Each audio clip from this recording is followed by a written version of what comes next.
What is everybody? How's everyone doing? Welcome to today's stream. We've got a good one for you guys today. We've got some WCL Fight On Warriors event wars for you today. We got Double Barrel versus Knight Riders. It's going to be a good one today. So there are a couple of issues with the chats that I'm just trying to work out at the moment. So Restream is not reading the YouTube chat properly. It's trying to get that window up there. We got Good Evil over on YouTube. We got Fluxy over on Twitch. And we've got no one over on Trovo just yet. But a huge shout out to you guys. Hope you guys are all doing well. Let's go ahead and get this music rolling again. But we've got a pretty action-packed day for you guys today. I'm just trying to make sure that everything is working properly here and that we've got everything correct. I believe we do. All right, and let's go ahead and get over to the war screen here. And here we go. It's going to be a good war today. Again, this is an alternating attacks format. We're going to go ahead and, well, I'll talk about all the good old goody features. And what we're going to be doing today, because this is a bit of an interesting format in comparison to other stuff I've done for the WCL. Goodness, this webcam. Hello. How you doing? Wait. Oh, are you kidding me, Fluxy? No, you're joking. There's no way. There's no way, dude. Are you serious? That's who did it? I'm going to DM him and be like, bro, what the heck? That's kind of whack. Okay, well, what's up? For those of you who don't know, Fluxy beat me in the in Tekko's 1v1 tournament yesterday. Both of our queen charges went to absolute just terribleness. Did not happen for us, but he was able to pick up the percentage win there. No one over on Trovo. This is so sad. Almost as sad as my war attacks. What's up, Stickman? How you doing? Again, Restream right now, the issue is that it's processing. Yeah, no, it's processing the chats constantly.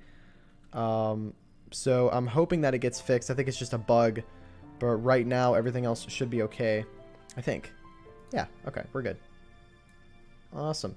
Eric is in Double Barrel. I believe Eric founded Double Barrel. I don't know if he's still playing in it though. We got Reno over from Double Barrel. Hello, hello. I believe he's in this war, right? Maybe? Yeah, he's in this war. Number 3. Sitting in that number 3 spot. So this format, we're going to go ahead and talk a little bit about it here because it's a bit different from what we normally do. Let me get this music turned down just a tad bit there so it doesn't break my ears.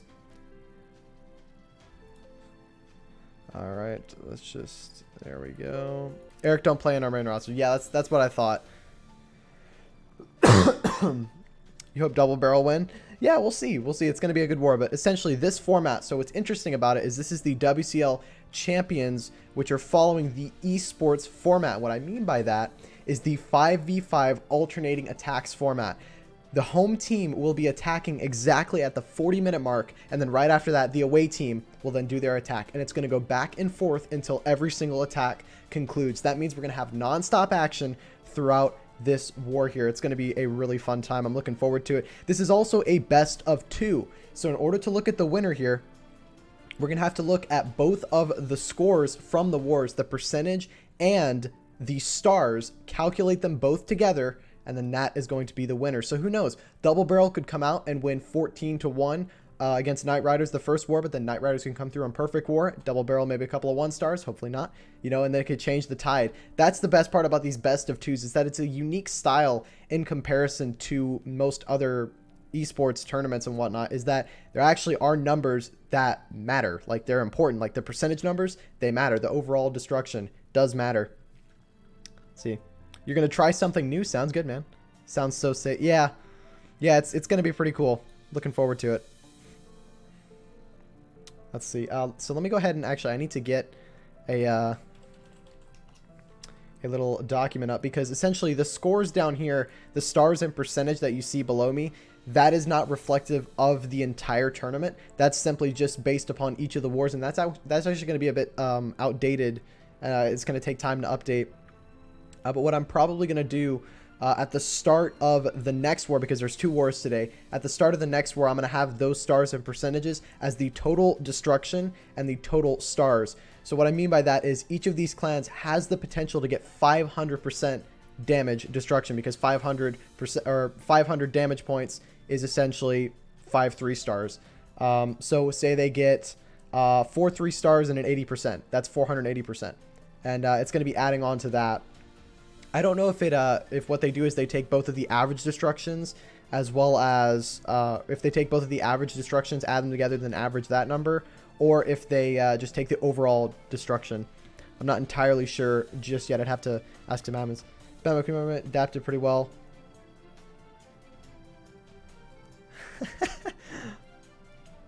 No. He spotted me in he spotted me in King Jeffrey, and it wasn't fun. He's not the best spotter. Love him to death, but he's just because like he yells useless info. That's the problem. Is like it's not what you need to hear in the middle of the raid. Like give me a minute, let me like focus. You can tell me all that after, you know. But he has to say it right then and there. Yeah, exactly. Okay, you get it. You get it, Flexi. I don't need to say anymore. Who are you voting for? I'm gonna vote for no one because I don't discriminate. Yeah, it's whack. Let's see. Will Wood Royale. Thank you so much for the mini host of one viewer. Let's see. Are you right with me hosting you with 210 followers? Absolutely not. I absolutely do not mind. There we go. It doesn't matter how many followers you've got. If you want to drop me a host, it always is appreciated and helps because now if people go to your channel, you know, they're going to see that I'm live. There you go. Yeah, love me fumbling my words here. So again, we got about another 10 minutes to kill here. I'm going to go ahead and get off the enemies. Well, actually, now I don't think it matters, but ideally not going to be trying to burn any bases and whatnot. We got Helga in the chat, one of the WCL admins. She is an absolute legend, getting a lot of work done for the WCL. Now, Helga, I have a question about this format. So I know that this is a best of 2. So is this accounting only for the stars? And if so, how does the percentage work? I'm not sure if it's a you just take both of the average destructions, add them together, and then average that number, or is it based upon total destruction? So for instance, if one clan has 4 3-stars and an 80% 2-star, they have 480 destruction percentage, basically, if that makes sense. Feel free to let me know. I would greatly appreciate that. I think that might even be in the spreadsheet. Hold on. Let me pull this up. You guys know this cough is not going away. Don't know what it is. It's just annoying. Feels like there's like a little feather like stuck right here. So stupid. Let me see.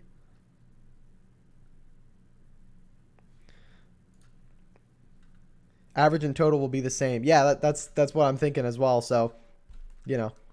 What's up, Rainy? How you doing? Your clan leader did a stream and he asked us to come up with stupid armies, and I called one of the armies the 5 equality. Oh no. Oh no. What's up, Justin? NNC? How you doing, man? Welcome to the stream. I forgot Rainy's got himself the gold badge for the top weekly cheer. Absolute legend there. If it's best of 2, it has to be on stars because they can't finish 1-1. Yeah. Well, you never know. Has there been a best of 2 where the clans have tied on stars?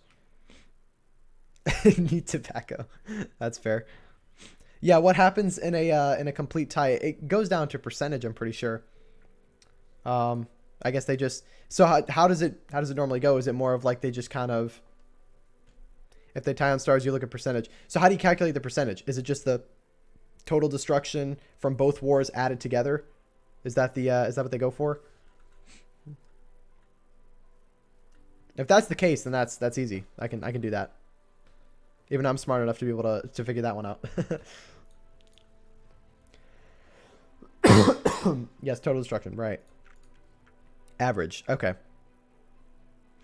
Better chat with him right now. Because once more starts, it's nerd chat time. Absolutely. This is the time you guys get to ask me questions about the league or whatever. The average and total is the exact same. Yeah, it should be the exact same. Because, I mean, total divided by, yeah, exactly. Exactly. Yeah, Flexi's right. He's spot on the money. So essentially, if the war does come down to stars, we're going to look at both of the added total destructions added together and see who has the higher number. So if they tie at 100%, then their average will be the same. Yeah. Yeah. Again, I'm still working on it. What's up, Vorname? How you doing? We like Clash of Clans. How you doing? Welcome to the stream. Hope you're doing well. You guys see the update leaks this morning? Or not leaks. They're sneak peeks. What am I talking about? Oh. Fluxy, are you ready to learn some Queen Charge Lalo? Because at Town Hall 13, because it's gonna get a buff just a little bit. Just a little bit. What happens if percentage is the same? If percentage is the same, I'll give both the clans a win. That's about it. What's up, Mizoro? Clash of Clans, how you doing over on YouTube? Welcome to the stream. New loading screen coming soon. That's true. Use 4 spell space to destroy a sweeper. Now it's 2. Exactly. That's what I'm saying. Like, that's big. I mean, no matter how you look at it, air is going to get buffed from this update. At least right now, from what we know, unless there's new air defense levels and eagle levels and whatnot. I really don't know. All we got today was we got info on the new lightning spell. We got info on the cannon, the new hero levels, the new troop levels, which is the new lava hound, the new baby dragon, the new archers, and the new golems. And then the lightning spell changes. I think the lightning spell changes were the most dramatic ones today. So fun at 12 doing yellow into a sweeper after destroying it. Yeah, exactly. Like, it's gonna be really interesting. I'm excited to see how people use it, because the thing is that I know myself, I'm gonna test it out and I'm gonna have fun with it. But the thing is that I'm not a pro player with these crazy mindsets and whatnot. Like, I'm excited to see how these pro players decide to use it. Not to mention now it stuns a building and like resets it, so it'll reset an Inferno Tower's single target ability there. Yeah, exactly. I mean, you get, it's basically giving us 2 extra spells now. It is insane. And I think the thing is that it's a good change. It's a really, really good change, because now we're going to see it used more. Not only that, but I think the mechanics are now a lot more understandable. Whereas before, the other lightning spell, it was a complex spell to try and use. I mean, it's like, okay, all the lightning bolts hitting down. Like, I don't know if you guys remember from way back in the day, we had Chief Pat do a video on how the lightning spell works, and it's like a 15-minute video talking about how the lightning spell works, and it's just weird. I don't know. I think most people will stick to free spells to the rest as its radius is... Yeah, of course. I think with queen charges, we're still going to see free spells used, because you get that extra time. You get about an extra 3-4 seconds of the Inferno Tower not being active. But in terms of like doing that little bit of damage, maybe taking down air defenses and whatnot, that lightning spell is going to be pretty strong. Come with it really. Wait, let's see.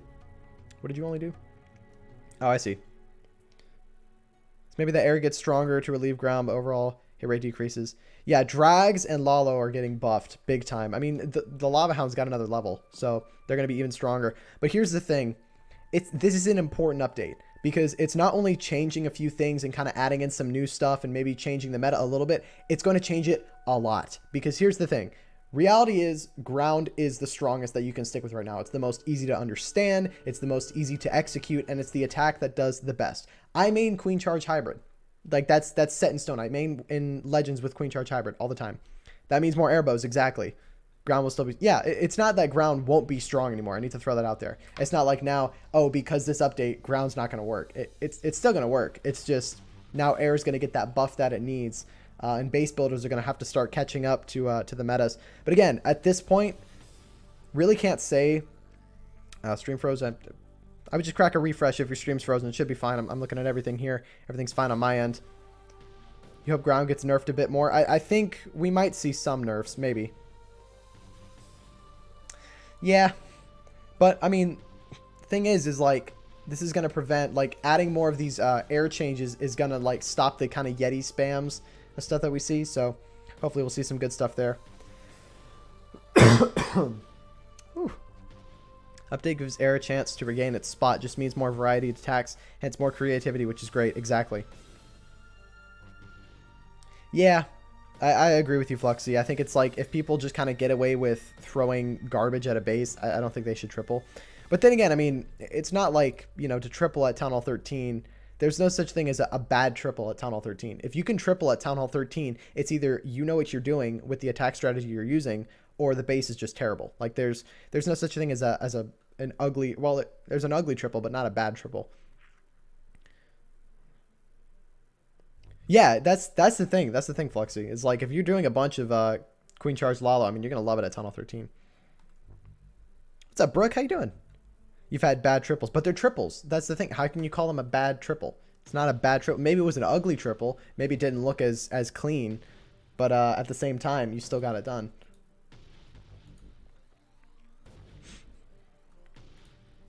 All right.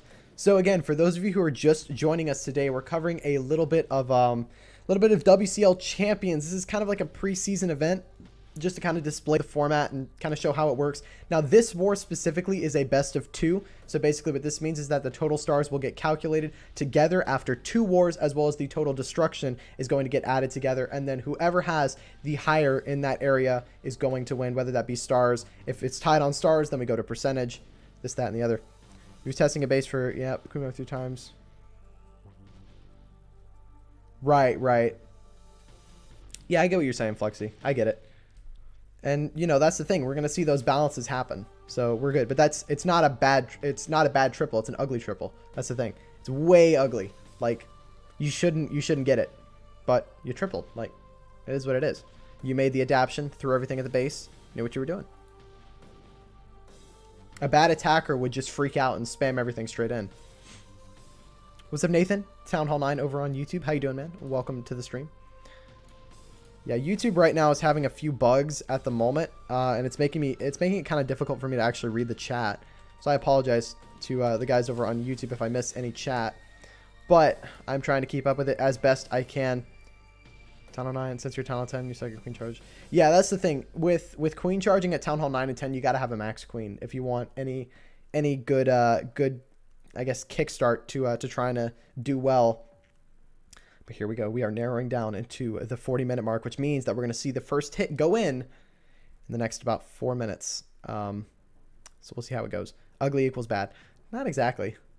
A bad triple is, you know, someone... I don't know. Might drop now. Yeah, it might. Here we go. We've got the first attack going in from Knight Riders. Let's see what they can do here. Going to be bringing the Queen Charge Hybrid. We were just talking about it a second ago. A lot of players using it right now just because it's so in the meta. So let's see what Canal can do from Knight Riders here against Angel. Starting with the King over by this 9 o'clock side. We got a cheeky Wizard in up at about 10 to do a little bit more funneling. Here comes the Queen with the healers. Now, those healers should not switch over to the King in the event that he walks down here. Will he walk down? He does. Okay, a bit scary there, but is going to pop that King ability and have him start moving a bit south. Doesn't have super wall breakers, but has those normal wall breakers. Going to get that wall open there. Really nice wall break, and I don't think he's planning on breaking any more into the base. Dropping that Coco Loon there to step up, take down the Eagle, and he's going to be able to lure the CC out and grab the World Champion as well. Poison goes down early, and that might be a mistake there. There could still be a Lava Hound inside of that Clan Castle, which is going to cause him problems. There's not. It's just an Ice Golem and a Witch. So again, I think it's still going to cause him a few problems because that Witch will not die to the poison. The poison will wear off. Oh, never mind. The Queen just kills her. Never mind. I don't even know what I'm talking about. Queen's going to step up. She's going to take down the RC, funnel this side of the base. Queen's not really getting a whole lot of crazy value here. She's really just trying to step up and grab the CC, grab the enemy RC, and set a nice funnel for the Hybrid to eventually dive in from this 8 o'clock side. This is a pretty good setup. Let's see what he does with this one here. Hybrid is going in at 8 here. He's got the Miners. He's got the Hog Riders all diving in. Rages the Queen to keep her alive. Pops that Warn ability early to get through that Town Hall. And we're going to see a heal spell dropped over, probably over by that Expo to keep those troops moving. There it is. Heal spell down to make sure that all of the miners stay healthy through that scatter shot. Freezing the scatter shot there, and that's important. That's going to allow his troops to kind of stay alive for just a bit longer. Queen is locked onto by the single, but not a huge issue. He's going to just pop that ability through there. Hybrid is diving through, but the Tornado Trap grabbing all of the Hog Riders there, kind of spinning him around a little bit, but not the end of the world. Still has 2 scatter shots, though. One of them does go down. World Champion ability still in hand. He's out of spells at this point. He's really just going to have to rely on brute forcing the back end. He's got 2 Inferno Towers to get through here. He's spreading out a lot. Can this RC step up and be clutch and get these defenses out of the way? RC will nab the Inferno here. RC will nab the Inferno. She's going to step up and take down the scatter. And it's looking like we're going to start today's war off with a triple. What a hit. Really nice setup. Is this a triple? I honestly think this is going to triple here. I think he's got enough unless time is an issue. Oh no, I think I've called it early here. I think I've jinxed it. Time might be a factor near the end of this raid here. Only a couple of miners left. And just that Warden, 24 seconds left to go. The Sneaky Goblins won't be enough to get through the rest of here. It is going to be a time fail, I think. I don't know. It's hard to call. It's really close. A couple of wall breakers coming in to do some nice tanking. Has a Sneaky Goblin. Going to use that at some point. I don't think it's going to matter, though. It is going to be a time fail. It's so close. Oh, it's going to be like a 99%, isn't it? Unless he gets it. Is he going to get it? Oh my goodness, he got it! What a hit. That is insane. The timing on that one. He's able to go through, get it done, and get the 3. That's a bit lucky, that. I'm not going to lie. That came down to the wire.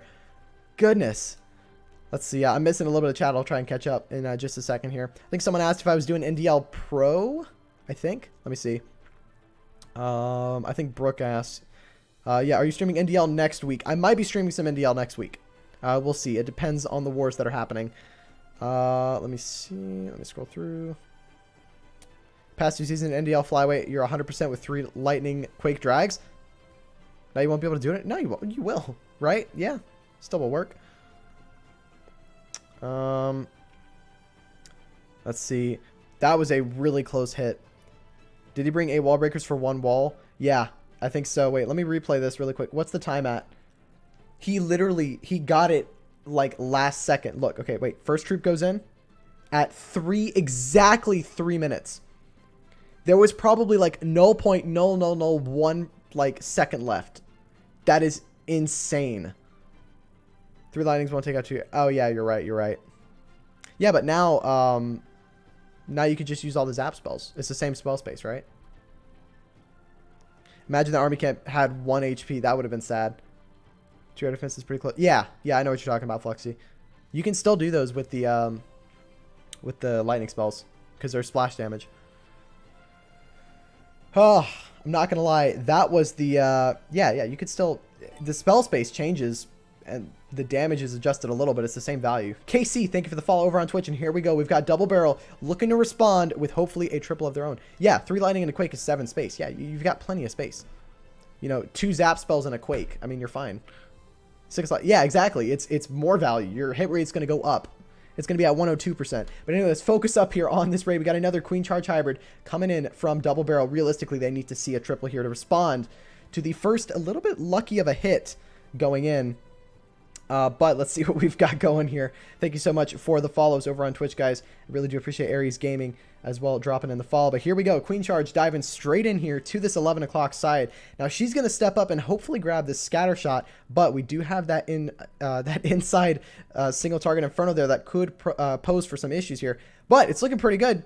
Queen is diving into 2 scatter shots. The damage is going to start adding up a lot here. Warden Pad does go down, but he's going to be forced to use the ability here if he's not careful. There's the ability, just going to be safe, popping in, and he could get both of the scatter shots here with this Queen if he plays his cards right.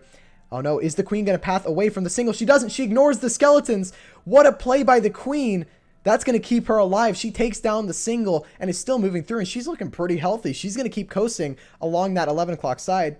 And here comes the hybrid straight in from 1 o'clock here. And they're going to dive straight down towards this town hall. He's going for the risky play here, starting from the opposite side of the town hall. Queen's eventually going to go down to that enemy queen there, but he must think that there's going to be a witch CC or a hound CC, but there isn't. It's ice golems. Everything diving through here. Now he's relying on this hybrid to step up here and try and take down this town hall. He needs to pop that warden ability to keep things alive through the eagle blast. He doesn't. He's losing a lot of stuff. He did pop the warden there. There is the warden ability, keeping everything healthy. He's still moving through. Town Hall should go down here. Oh no, he's out of spells. He has no more spells left to go. Will his troops have enough to get through the Town Hall? The Royal Champion has pathed up. Can she move down here? Skeleton's distracting her. Oh no, this is looking like a really rough start for Double Barrel here. Royal Champion steps up for the Town Hall, but she doesn't have enough to get through it. It's going to be a defense, and it's going to be a 1-star for Double Barrel. Not the ideal start for them, but again, the war is just starting here. Definitely not the kickstart that they needed, but they're going to be looking to hopefully bring it back a bit later. Why would you do a hit like this? That is interesting. I know Double Barrel has been known to do these 5v5 formats in the past. It's a very interesting hit to start here. Very risky play. Wanted to go for the triple, but it costed him here. Gonna secure the 1-star. Now he's just trying to rack up as much percentage as possible here to add to the board. If his Queen Charge failed, he would have gotten a 0-star. I think you're right, Flexi. That is a very rough Queen Charge start there. I mean, the Queen Charge was great. He got really good value. But again, the hybrid coming in from that angle there, not ideal for him. It is going to be a defense. Really nice try here. Went for the risky biscuit. Didn't nab it there. It was very, very risky, and it didn't pay out for him. But again, we still got 4 more hits left from the Double Barrel side. We've got 4 more from Night Riders. Plenty of things could happen within the next couple of minutes here as this war progresses. 31 minutes left to go. 4 hits No. It was a hybrid. It wasn't all hogs. Don't worry. If it was all hogs, it definitely would have been. It would have been rough, really rough. He would have lost the hogs very early. F's in the chat. Really nice try there. Simply an easy answer, YOLO. I don't know if it was a YOLO raid there, but again, the real big thing about these format wars and the alternating attacks here is that the first attacker for either clan, I mean, they've got 20 minutes to plan, and that's it. 20 minutes to look at a base, know, okay, this is how I can take it down, and then go for it, and that's it. Some attackers have the entire war, some have certain times. So this is where clans can kind of get a gauge of who can really go in first to try and either secure a triple, or if there's a base that nobody likes and they're just like, okay, we can't take this one down, let's go ahead and just 2-star it. They can move in and do that. So this is really the alternating attacks format is the proper esports format. Granted, the 5v5 wars are definitely huge, but having those alternating attacks that start at 40 minutes and end at the end of the war is crucial to the esports league, because it really does add that extra level of skill and planning that's necessary for these clans to win. 20 minutes to plan on a hit is not a whole lot. So you've got to be a very quick thinker and able to adapt to the base designs you're finding. What's up, Bubba Balla? How you doing, man? Good to see you. Hope you're doing well. And if you're stingy, you might force the army you have cooked. That's true. That is true, Fluxy. But here we go. We've got Knight Riders responding. Hopefully they can do a nice hit here. We'll see what they got going. Interesting base design. We're seeing some more Queen Charge Hybrid. Again, we're probably going to see a lot of this because, again, this is probably one of the most used strategies at Town Hall 13 at the moment. Hopefully we'll see that change with the next update. With the new changes to the lightning spell. Here comes the Coca Luna. Grab a Seeking Air Mine and save that queen. And now this queen charge is going to start from this 2 o'clock side and dive straight in towards this Town Hall. Now, the queen should step up, grab the Town Hall with absolutely no issues, and after the Town Hall goes down, she will then engage the clan castle and take that down as well. Now, this hybrid, we might either see it come in from this 4 o'clock side or maybe even this 11 o'clock side. We'll see how the raid progresses. I think he's banking on his queen walking one way or the other. Queen will take down the Town Hall. Absolutely no issues here. Really nice start and good base identification from the Knight Rider side. The enemy clan castle will get lured out. It's going to be a couple of archers. Not going to use that poison early. He's going to wait because he knows, look, there's more stuff in that clan castle. It's not just a couple of archers. Being very patient here. Archers will get lured to that loon, but eventually they're going to dial back down towards the queen. And now we're going to see that poison spell get used. Oh no, a Seeking Air Mine from behind the healers. Nabs one of them. That is unfortunate there. Imagine you don't actually have any Seeking Air Mines in front of you. They're just behind you. Queen ability is actually going to get forced here because the Warden Pad and the Ice Golems, they freeze the healers. Oh, this is going to be a bit sketchier. Queen is taking a lot of damage, but she's eventually going to die down. The miners have started a little bit too late here, and that means that that queen is going to go south here, which means that now she's going to start just beating through walls, which is not ideal. He wanted to force her up there to try and maybe grab a bit of extra value rather than beat walls, but now the queen's going to be pretty much useless for the rest of this raid, and it all is going to come down to the hybrid. She'll eventually step up and try and help out a little bit later. So there we go. We're going to see the early Warden Tome and the Rage spell invested on the hybrid rather than that queen. He knows at this point, look, this queen's going to bang the wall for the rest of the raid. She's going to do maybe a little bit to help, but it's going to take her a long time to get in there. Hybrid is still moving through. We're going to see a free spell over the Inferno and Scattershot, freezing the one on the far side rather than the near side. Interesting play. Going to freeze it again. Miners and Hog Riders kind of spreading out a little bit. They're thinning just a little here.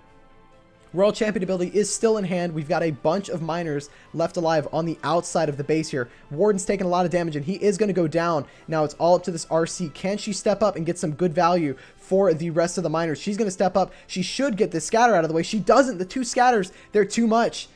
And with that, I don't think this is going to be a 3-star. You've got both of the scatter shots and a single target Inferno alive, and that's the end of this raid. Oh my, those two scatter shots doing some crazy damage on the hybrid going in, and they just spread out a little bit too much near the end. That's going to be a defense for a double barrel. Really nice try. Just came back and did not expect a 1-star. Yeah, double barrel going for a bit of a risky play for their first hit. Not able to go through and get it done, but it definitely was a nice try. You got a lot of value with the queen charge. Why is he freezing that scatter? That is definitely a good question there.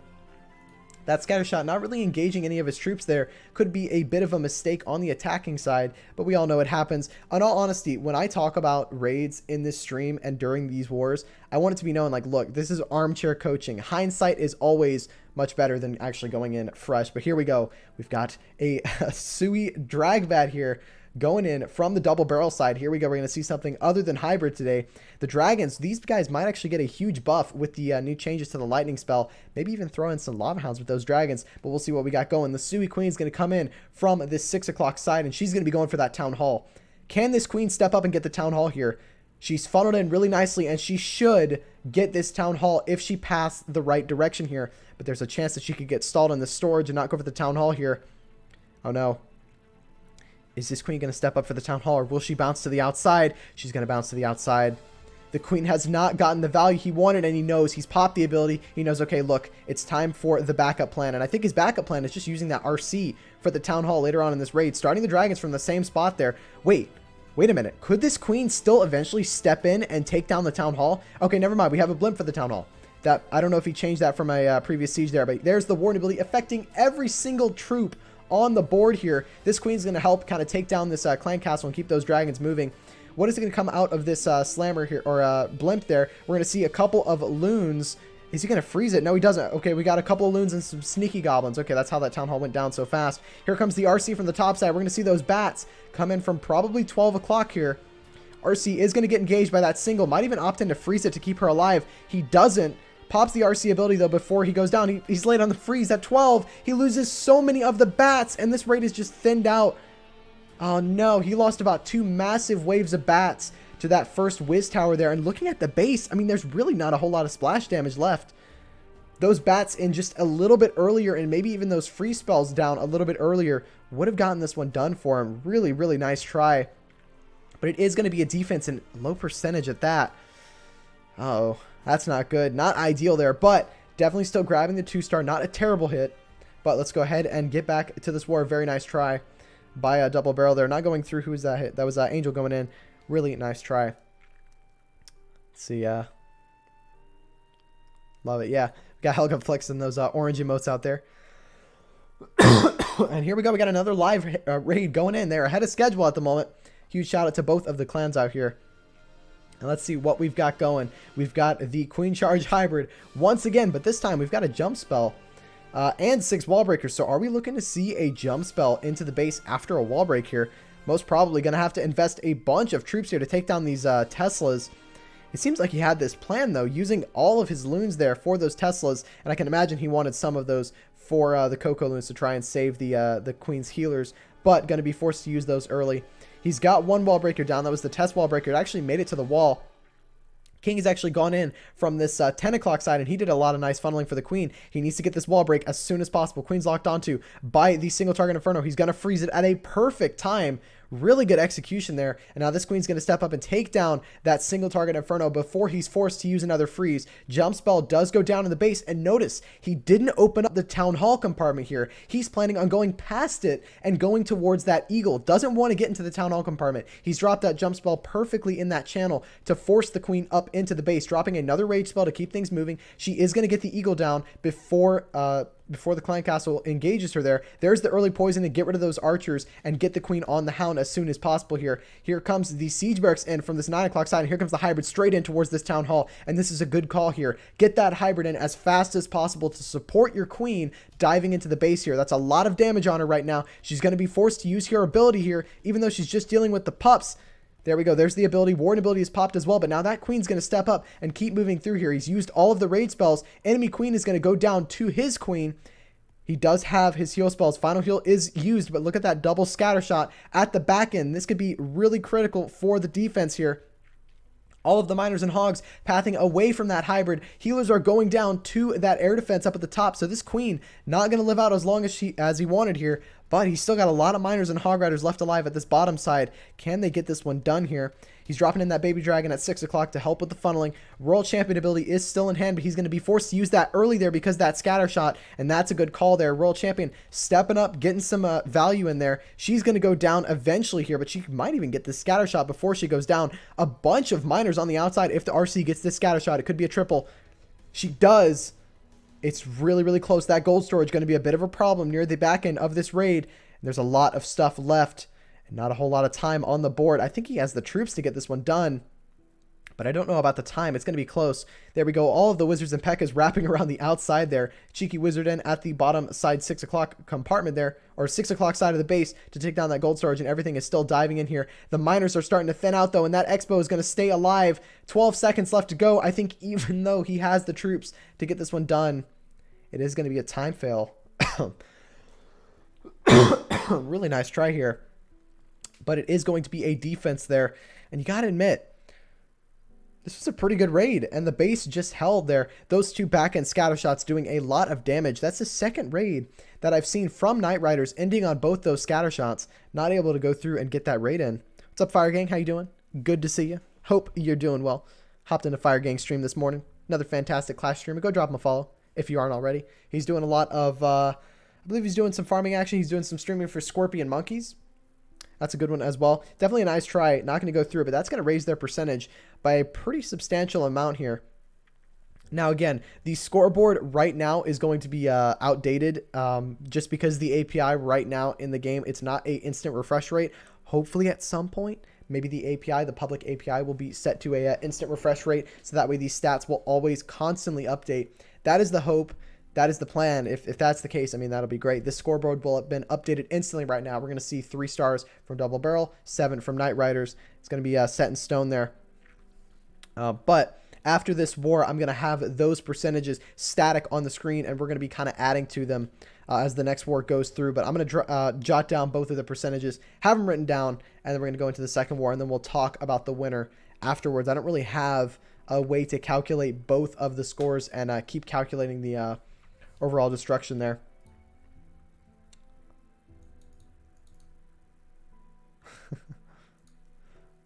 One second, I'm getting a message really quick. Okay, cool. All right, we're gonna see the next hit go in. Actually, I believe they're well ahead of schedule at the moment. The third hit from these guys, they've got a bit of time to kind of scout things out, figure things out, and then I go through and get it done. Let me load up this document really quick. All right.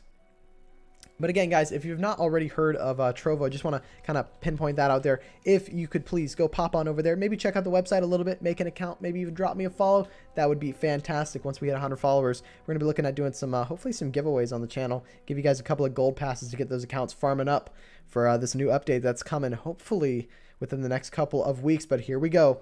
We've got a Queen Charge Dragon, or no, we got a Sui Dragbat here coming in from Double Barrel. Let's see what Reno can do here. Going to be bringing in the Queen at this 11 o'clock side to kind of dive in and get a little bit of extra value. She's really setting a nice funnel. Pops that Queen ability before the scatter shot engages, and that's a good call, but the scatter shot is still going to take her down because of the archers there. Scatter shot's doing splash damage, which means that even though the Queen is cloaked, she's going to die. Unfortunate stuff there, but notice the drag pathing now. They're going to go straight in for those scatter shots. Has the blimp for the Town Hall. Here's a Lava Hound going in to kind of do a little bit of extra tanking for the Dragons. It's actually going to grab one of the scatter shots here for him. Really nice start. There's the early warden ability to keep things moving, and that's going to keep that Lava Hound healthy and running across the base to possibly grab a couple of traps there. Everything moving through just fine here. Going to drop another rage spell in the core to keep those loons moving. At least I think he will. Saving the rage spell for the Town Hall. Oh no, the tornado trap. It's going to lure that blimp there, and they're not going to get to the Town Hall. Oh no, he might actually have to use this RC for the Town Hall if the Dragons can't get to it. It looks like they still will be able to, but it's going to be really, really risky here. Might even opt in to freeze the Town Hall. Freeze the Town Hall. Oh no, I don't think he's noticed that he didn't get to the Town Hall. The bats are coming in. The RC is down. He notices that he didn't get to the Town Hall, but it's too late. He's not going to be able to get that Town Hall down. The bats are not enough. Where is his spotter? The spotter's supposed to call those things. Oh no, it's going to be another 1-star. It's going to be another 1-star for Double Barrel. And again, you can't blame him. Didn't notice that his blimp didn't get to that Town Hall and just dropped the freeze in the Town Hall a little too late there. And it's not going to go through, and it's going to be a second 1-star for Double Barrel. He's dropping in that baby dragon in desperation. But again, even though that Town Hall is at low health, I don't think this baby dragon can get through it. Can he? Can he? Am I just wrong? No way the baby dragon gets through it. Yeah. So close to being down, but it's just not going to be enough. And now at this point, all he can do is raise that percentage. It was a good hit in general. He almost got it done. But had he frozen that Town Hall just a couple seconds earlier, would have gotten the Town Hall down. and would be looking a lot prettier. But that is going to be a 1-star there. Really, really nice try, but not going to go through for him.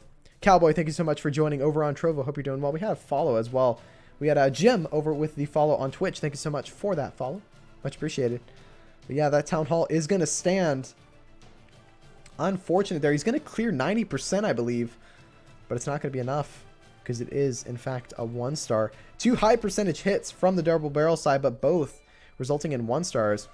Cunnel Forever, thank you so much for the follow. Specky, could you send me a DM? Yeah, I can do that. Sure. Really, really nice try. But it is going to be a 1-star. Oh, no, which, by the way, those of you who don't know, Specky, another fantastic streamer in the Clash of Clans streaming community here. He's doing some pretty good stuff for NDL, WCL, CWL. He's doing some ESL stuff as well. Fantastic guy. I'd recommend you drop him a follow there. But, wow, double barrel with 2 1-stars so far. Not ideal, not an ideal start for them, but again, they could possibly come back in the second war. I think it's very clear to them at this point. They just really have to do some damage control for the 2 1-stars that they've picked up in this war so far. So let's see if they can possibly pull this one back. Again, this is a best of 2 format, which means that even though this war is going to be over, and it looks like at this point Knight Riders are going to pick up the win, they still have a chance to come through and possibly make an incredible comeback in the second war. Now the next hit is going to be from the Knight Rider side. We've got 2 hits from both teams remaining here. Specky's family is strong, absolutely. Brooke posting that link in there for me. Thank you so much, Brooke. Appreciate it. I should have possibly have a shout out command, but I don't know. I haven't done one yet. I wonder, could I do that? I don't know if I could do that or not. I'll look into that after the stream. That'd be cool, I think. All right. Nice defense. Yeah, that was a good defense there. Connell picking up that defense. Really good stuff. Specky's going to take over the world someday. Love it. Gotta love it. But yeah, not going to go through for him. And here we go. We've got Knight Riders going in on Reno. Let's see what they can do here. And realistically, at this point, I think they know, look, guys, all we need are 2 stars. But I've got a feeling that they're not going to be aiming for those 2 stars. They're going to want the 3s. And let's see, we've got another Queen Charge Hybrid going in. All 3 of the Knight Riders raids have been Queen Charge Hybrid. So it's looking like this is the clan's strong suit at the moment. And let's see what we've got going here. We got that Queen stepping up at this 1 o'clock side. And now she's going to dive in to possibly even grab this Eagle. He does have that super wall breaker here, and I'm interested to see where he's going to drop that. Might actually wait until this air defense and archer tower goes down here before dropping the super wall breaker to break open that corner compartment. Let's see what he's got going. The Queen is not going where he wants her to. I don't think the Queen's supposed to be there. I could be wrong. Maybe he was just planning on her walking wherever she wanted there. But the Queen's going to walk south here towards the singles. Yeah, I don't think this is a part of the plan here. So Queen is not going to do what he wanted here. But let's see what he's got going. He's going to actually adapt. Is he trying to get into those single target compartments? He's going to have to rage and poison that enemy Queen. Good stuff there. That's good placement and good timing. And that's going to allow his Queen to save her ability for when she encounters those Infernos. Only has 2 free spells. So again, I'm really curious to see where he's trying to go here with this Queen. Is he going to opt in to send in the hybrid from this 9 o'clock side here? He might actually do that here to save that Queen through those singles. Oh, the Queen walks up. No way. The Queen retargets and somehow manages to go back up. That is crazy there. Really good patience. Is she going to take that wall break, though? I don't think so. I think she's going to bounce outside the wall. She is. She's going to go for that elixir collector, and he knows, okay, at this point, I just got to forget about the Queen. I just got to go in with the hybrid, and we're going to most likely see that hybrid come in from this 9 o'clock side. But then again, how's he going to get the Town Hall? Never mind. He's going to adapt. Look, he knows. Okay, look, the Queen Charge has not gone my way. I just need to try and get in here and grab this Town Hall. There goes all of the miners in at this 5 o'clock side here. They're going to be diving in. World Champion as well. And really, at this point, I think it is pretty clear that things not going his way, but just trying to adapt and get that 2-star diving into this base here. So is going to secure the 2-star, which is exactly what Knight Riders need to do. They don't need anything too crazy. All they need are those 2 stars, but he's still moving through. He still has a good chance here. 48 seconds left to go. I think at this point it would be a time fill even if the troops get through. But those 2 scatter shots going to rain some fire in on these troops here. Tornado trap grabbing the troops as well. Not ideal. He's got 3 Infernos left to go. Both scatter shots alive as well. Hogs are still moving through though. Eagle is going to go down. Despite this one going wrong, he's going to get pretty high in the percentage here. He's going to get well above 80. At least I think so, right? Yeah, no, never mind. He's not going to get above 80. Well, I thought he was going to get above 80, but man, things died out quickly there. But really nice try, and despite things going wrong, is going to get the 77% 2-star. At least from the way I see it. I don't know if things went wrong. Maybe that was part of the plan, but I think that queen was meant to go over here to try and grab that eagle and get it out of the way. And I think the hybrid was meant to come in from here. But I think he noticed where his queen was going, so he was just trying to adapt on the fly. But again, good execution, securing that 2-star for him. Because realistically, in this format, a minimum is you need those 2 stars. 1 star is really, really tough to deal with there. All right, here we go. We got double barrel going in for their 4th hit. Let's see what we've got going. We got Jive. I don't know how to pronounce his name, but he's going in here with the dragons. He's got those clone spells as well. Are we going to see a bit of cloning action in the middle of that base, starting with the RC up at this top side here to grab that eagle? This is a very interesting base design. Funny enough, not one that I normally see here. Ice Golem doing a little bit of tanking for that RC. Good stuff there. And she's going to be able to step up and grab that eagle pretty much uncontested at this point. Not a whole lot to take her down. That one loon is going to pull 2 seeking air mines. What a play by the loon. And the RC is going to step up and take down all those defenses. And he's got a pretty good start here. Here come a couple of loons down by this clan castle with the clone spell over the town hall. And the warden. Is that warden going to step up there? What is the warden doing?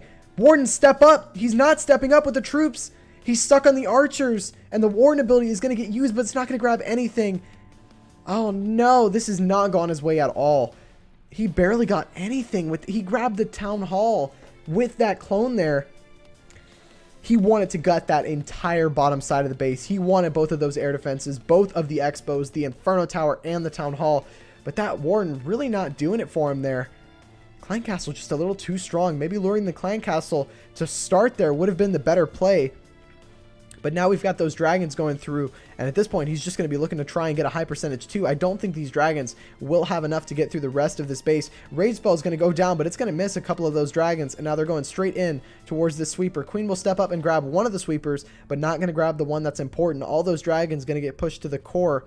And I really do like this plan. I think it could have worked, but that clan castle that came out is not the clan castle that the attacker was hoping for. He was hoping for 3 ice golems, maybe even some lava hound in there.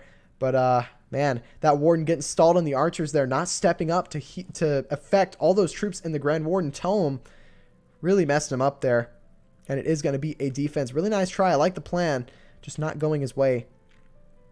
I like it. He's thinking outside of the box here, and that's really what we look to see in these formats. Not only just the same thing over and over and over again, but more of, let's see, how are people going to try and change this format a little bit and maybe throw something new in, maybe use a different attack strategy, one we don't see that often. We got Ricardo over on Trovo. Thanks so much for popping by. We got Paul over on Trovo as well. Huge shout out to you guys over there. Again, once we hit that 100 follower mark over there, we plan on doing some gold pass giveaways exclusive to Trovo. I'm hoping that I've got a plan for this for the update, and I want to see if I can get a few more things ironed out beforehand. And yeah, looking forward to it. It's gonna be awesome. But anyways, this raid is going to thin out here. He's going to get the 79%. Going to let that minion kind of run through, but I don't think he's got enough time to get that gold mine there. We'll keep it zoomed in on that. He might actually get it. Maybe. I think it's going to be close. This cough, not treating me well, man. Warden is OP. Yeah, that Warden did not do what he wanted there at all. He is going to clear 80%. But realistically, at this point, Double Barrel needed to see some triples.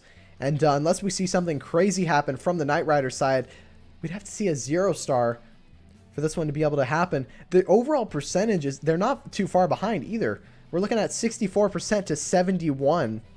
So, again, not that far behind at the moment.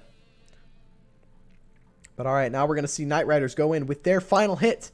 And then we'll have Double Barrel going in as well. Can Double Barrel secure themselves a triple? So far, we've seen 1 triple from the Knight Riders side. It was on the money there. It was about probably a 0.0001 second left on the clock, and he got it done. Let me just pop into this replay here and show you guys what I mean. Look at when the first troop goes down.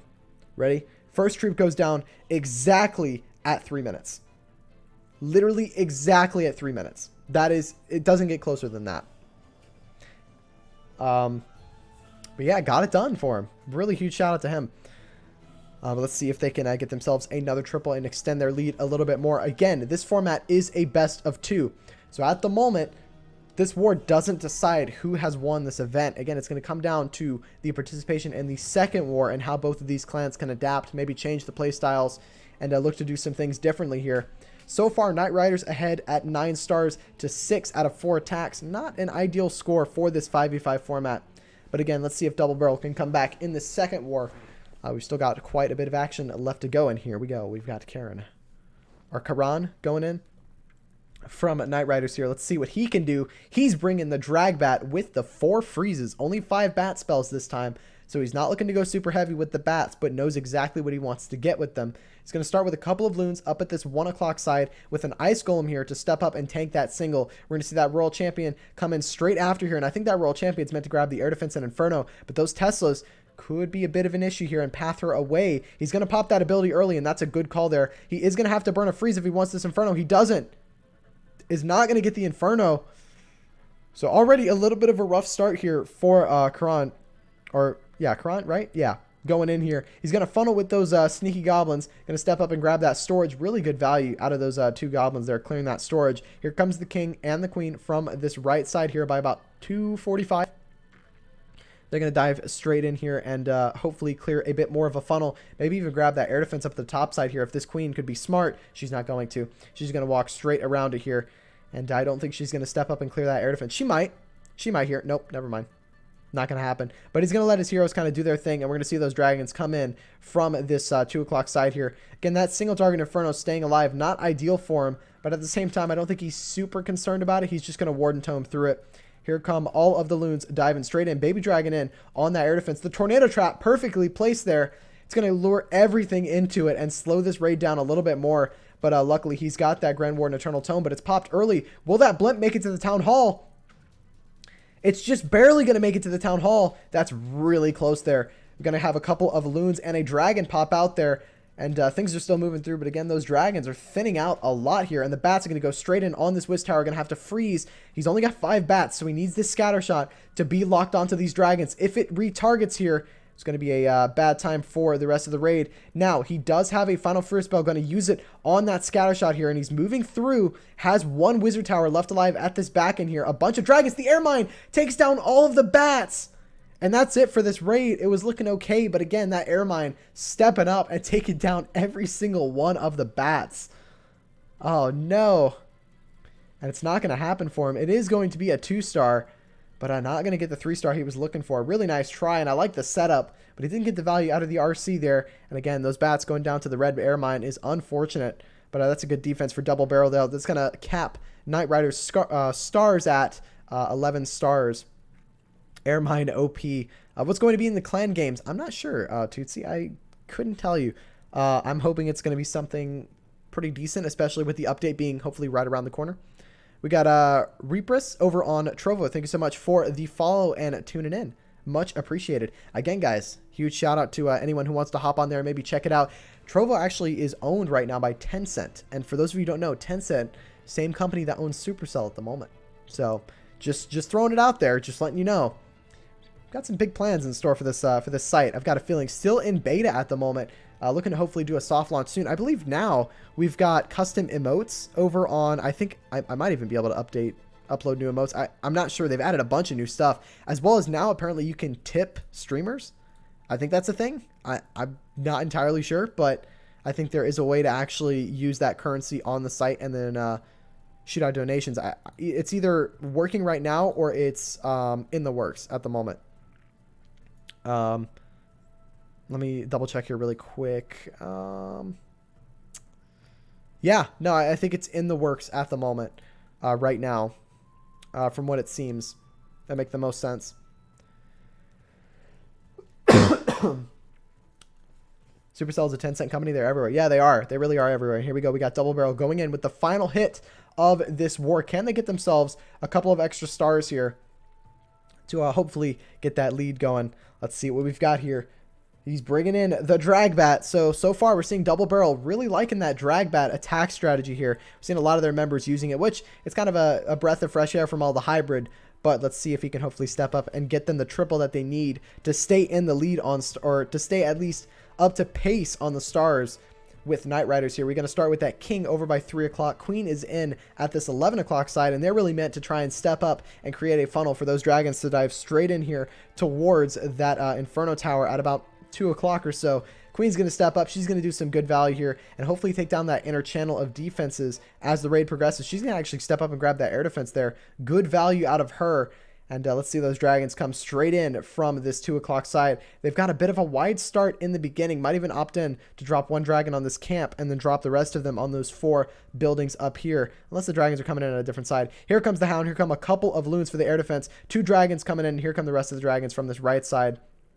Again, making sure that funnel's established. That Hound was a good call there, tanking that air defense there and grabbing a couple of Seeking Air Mines. Maybe not the best value out of the Hound, but again, not going to be a big issue at the moment. That Sweeper is actually going to help keep those dragons in the center here. Here's the Blimp for the Town Hall. And in all honesty, he doesn't need this Blimp here. Does not need the Blimp for the Town Hall. The dragons were going to path to it. Pops the Warden ability just a tad bit too early, which means that the dragon and the loons from the Blimp there are going to go down a bit earlier than he wanted. Will his dragon up there step up and take down that single? I think it's going to go down before it does, but I think his plan is to get those bats in on that single. Here comes the RC from this top side. He's going to have to freeze this scatter shot. Goodness. Opsen did not freeze the scatter shot. A bit risky of a play there, but he's still moving through. We got a Hound CC at the moment. He's going to freeze the Wiz Tower there, but it's not fast enough, and the bats are going to go down there thinning out. It was a really good effort here, but again, it's going to be another defense.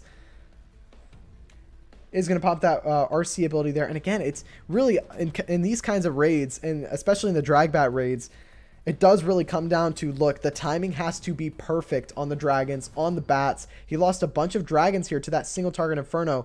So it is argued, could he have sent the bats in a little bit earlier to deal with that single, maybe even get the RC and the Ice Golem earlier as well? It's hard to say, but it is going to be a defense here. Again, drag bat kind of difficult to execute again because the timing has to be perfect on everything. You need all of the troops working together. It's not a multi-phased attack like some of these Kill Squad Lalos are. You need everything to work together to 3-star the base. We got TGG over in the clan chat as well, or in the YouTube chat. How you doing? Welcome to the stream. Hope you're having a good day over there. We've got 44 people watching in total. We've got almost 30 people over on Twitch. We've got 9 people on YouTube, and we've got 4 absolute legends over on Trovo. Huge shout out to you guys. We got Grind coming in over to the channel, and that is going to be a win for Knight Riders. They're going to win 11-8 there, and they do have the percentage advantage. So I'm actually going to write down these numbers as we speak.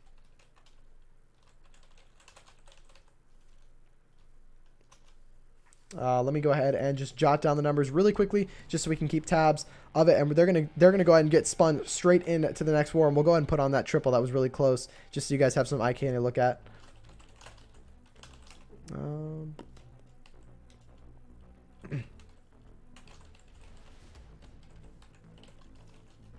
There we go. They're spun straight in to the second war here, not wasting any time here. And yeah, they really did have a bit of a rough time there. Let's go ahead and jump back over to the previous war here. All right, let me go ahead and write down the percentage here. So again, this next war that is going to come up, this is not going to be reflective of the entire best of 2 here. It's just going to be the score from the first war, and then the next one will update as we get into it. What's up, Barmy? How you doing, man? Good to see you. Hope you're doing well. Hope you're having a good day. Let's put on this triple here. This was really close. Came down to the wire. Exactly a 3-minute triple. Some crazy stuff there. Brooke flexing out some of those Lady B emotes. We got Count Burrs in here. Goodness gracious. Has it been a hot minute since you've been here? How you doing, man? Good to see you. Welcome back to the streams. But yeah, had a really nice queen charge into the hybrid. Had 8 wall breakers for 1 wall. You know he was like, okay, look, I cannot fail this wall break, guys. I'm investing 12 troop space. No, wait, sorry, it's more than that. 16 troop space into 1 wall.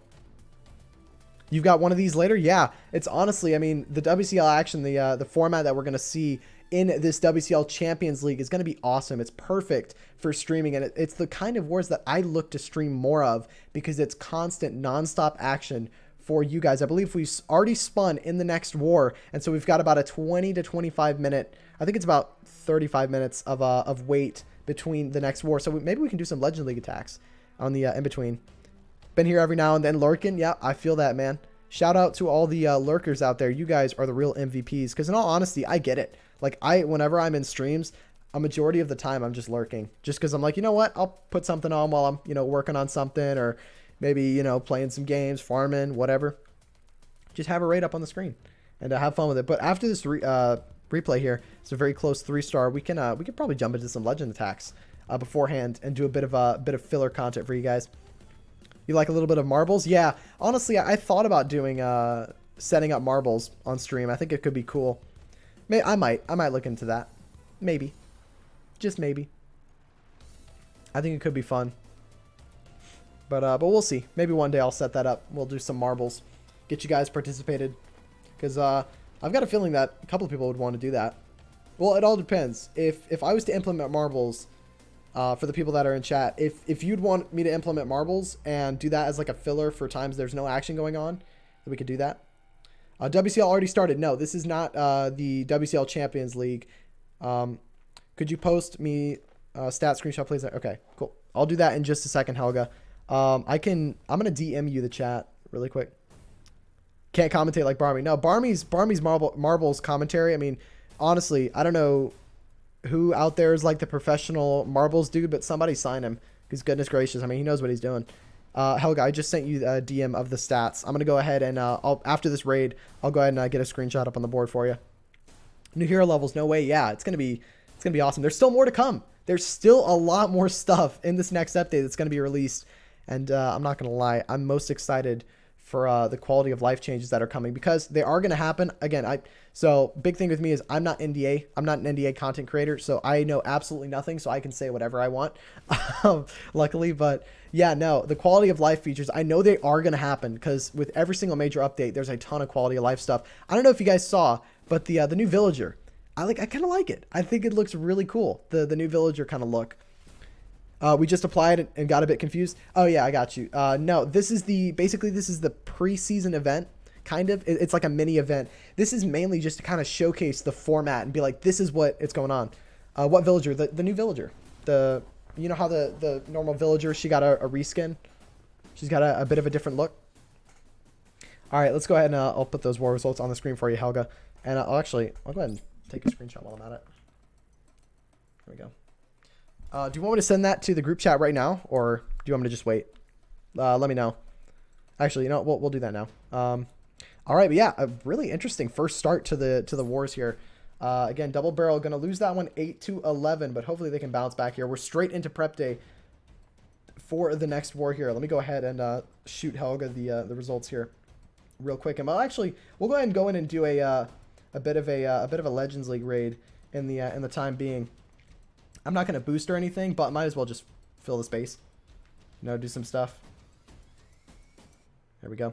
Did they miss a hit? No, they had 2 1-stars in the war, which again, not ideal for those 5v5 formats, but she got a little unlucky on some of their raids there. One of them, very risky raid, and didn't count for him, and then the other, troops weren't able to step up for the town hall there.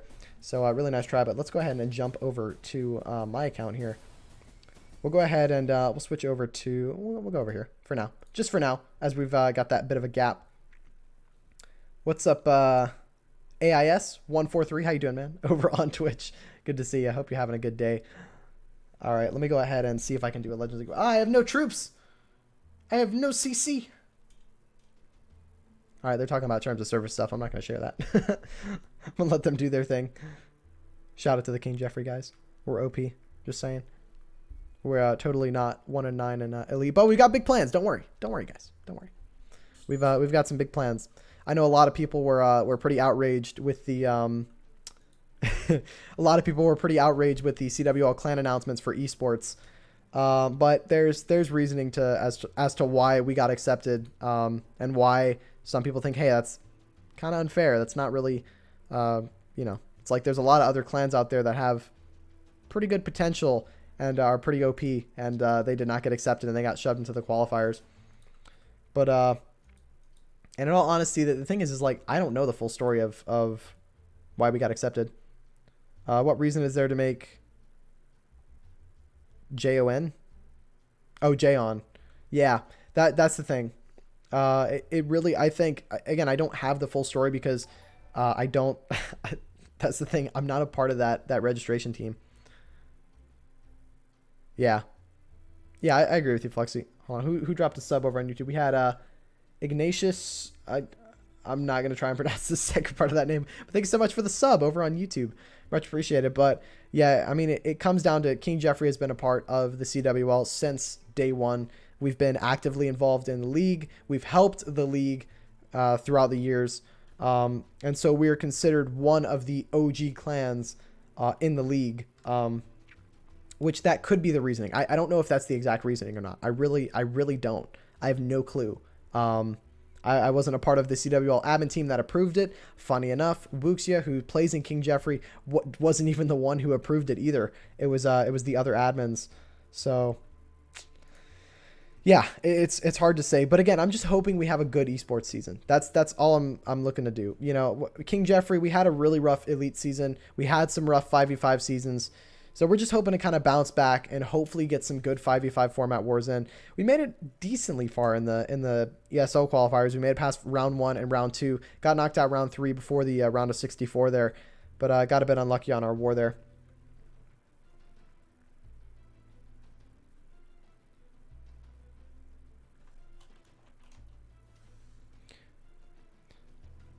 But yeah, so we'll see. Just hoping for a good season. That's really all I'm hoping for. But yeah, needless to say, I got absolutely bombarded during the clan announcement stream. Not only just in chat, but in DMs as well. And it got a bit out of hand. Just a little bit. Again, I'd rather not talk about it a whole lot, but it got ridiculous. it was a bit much. Let's go ahead and see if we can do this Legends League raid. Come on, King Jeffrey, guys. I want some CC. Please, good sirs. Let me bug some people over here. Fire Gang with the massive host of 7 people. Thank you so much for the host from Fire Gang there. Absolute legend. He's doing a lot of Clash streaming as well. He's doing some streaming this morning. Nice esports clan that doesn't donate CC. I know, Flexi. Well, that's the thing. We're kind of all over the place at the moment. All right, let me... We don't have a whole lot of people active at the moment. That's mainly because we have one of our leaders is pregnant. The other one's wife is pregnant. One of them got a promotion. So, yeah, we basically got a lot of stuff going on in the leadership. So we're not as organized. We're hoping to get back into it as time goes on here. That is the hope. That's the plan. Zed, see, look at that. Look at that. See? I mean, it's just we're the best. Like no one can stop us. Just saying. There you go. All right. Let me go ahead and do this Legends League here and see what we got going. All right. What's up? Fire Gang, how you doing? He's in the chat. Welcome to the stream. All right. I'm going to move the mic out of the way. This is how you know it's getting intense here. Started the day with a triple. We've had two 2-stars. Not ideal of a start, but let's see if we can get another triple here. Bringing in the Queen Charge Hybrid, of course. You know, the most used thing ever. All right. This base. I've actually hit this base several times. The way I hit it was a bit odd. I don't know if it's going to work this time. Ooh. I hate this base so much. I've hit it enough times to hate it, so...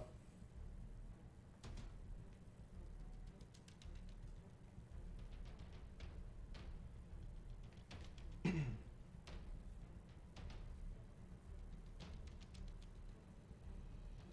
we go.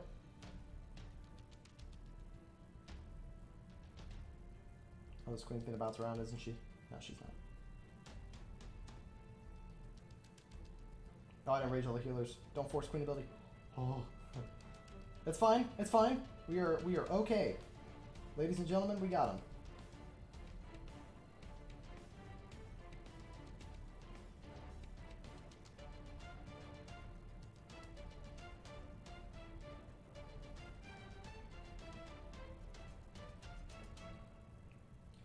Why is my queen taking so much damage? That is my question. Like, what is doing this much damage to my queen?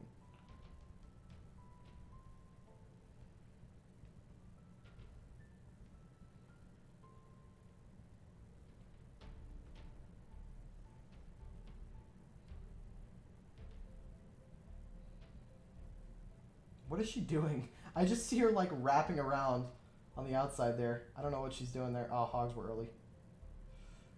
Okay, and boop. Oh, there's still more CC in there. Dang it. We didn't get any of the scatter shots either. This is going to be a defense. Mainly because I had to burn RC there. Queen didn't do what I wanted her to do. I wanted her to step up into the base. But the second super wall break didn't break up on what I needed. It's going to be a defense. I hate this base so much. I don't know exactly what I need to do to take it down. Because the problem is that it's just so odd to hit with queen charge. With a queen charge hybrid. Because the cores just are so much damage isolated in that one spot. He's got some troll Teslas too. What a nerd. It's going to be a defense. Rechat. Okay. Alright. Oh, you're giving me a whole plan, I see. Let's see. King Sue the Town Hall, Queen double break. Siege Barracks for funnel. Double break where?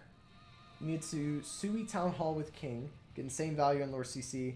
You get a CC early. Okay. Alright. Alright. That's fair. We'll try that next time we hit that base. So you're saying on this one, you're saying Sui King into Town Hall.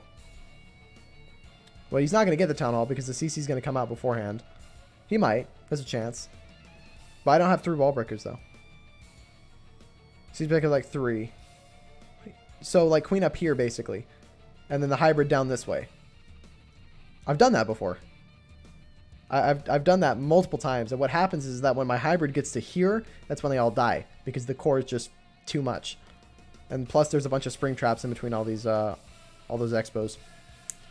So maybe it'll work. Maybe I'll try it. If I encounter that base again, I'll try it. But let's go ahead and switch over to the war screen here. 3 wall breakers is better on ring bases because you need to break in king sometimes. Right? Yeah, I might opt in to bring 3. Maybe. Let me switch over to the account that's in war. We got Niraj over on YouTube. How you doing? Welcome to the streams. And we've got about a minute left to go in prep day.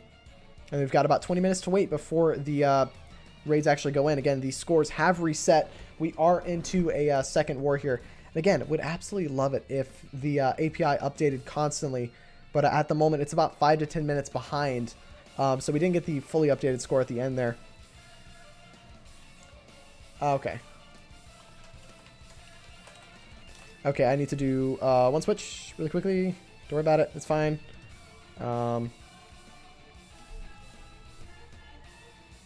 Okay.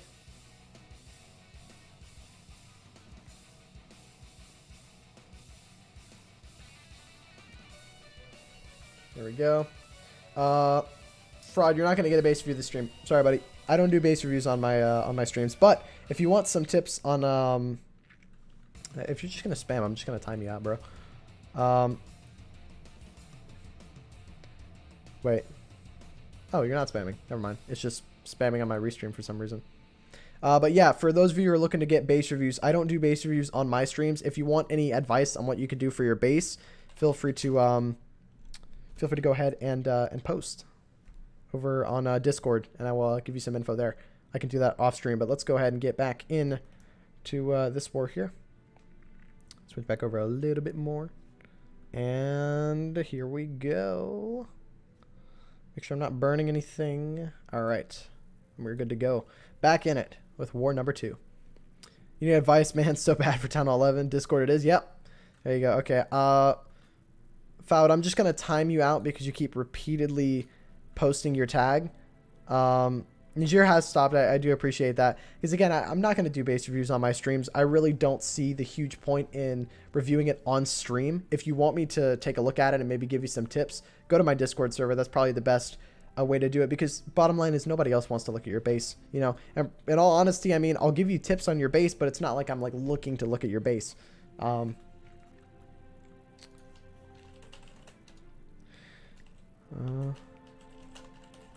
But yeah, anyways, to go ahead and talk about the current stars from the last war that we need to keep in mind. At the moment, we're looking at Double Barrel with 8 stars and 86.80% total destruction. And Knight Riders, we're looking at 11 stars with 86.80 destruction. So realistically, Double Barrel are going to need to come in with some crazy defense and some crazy triples.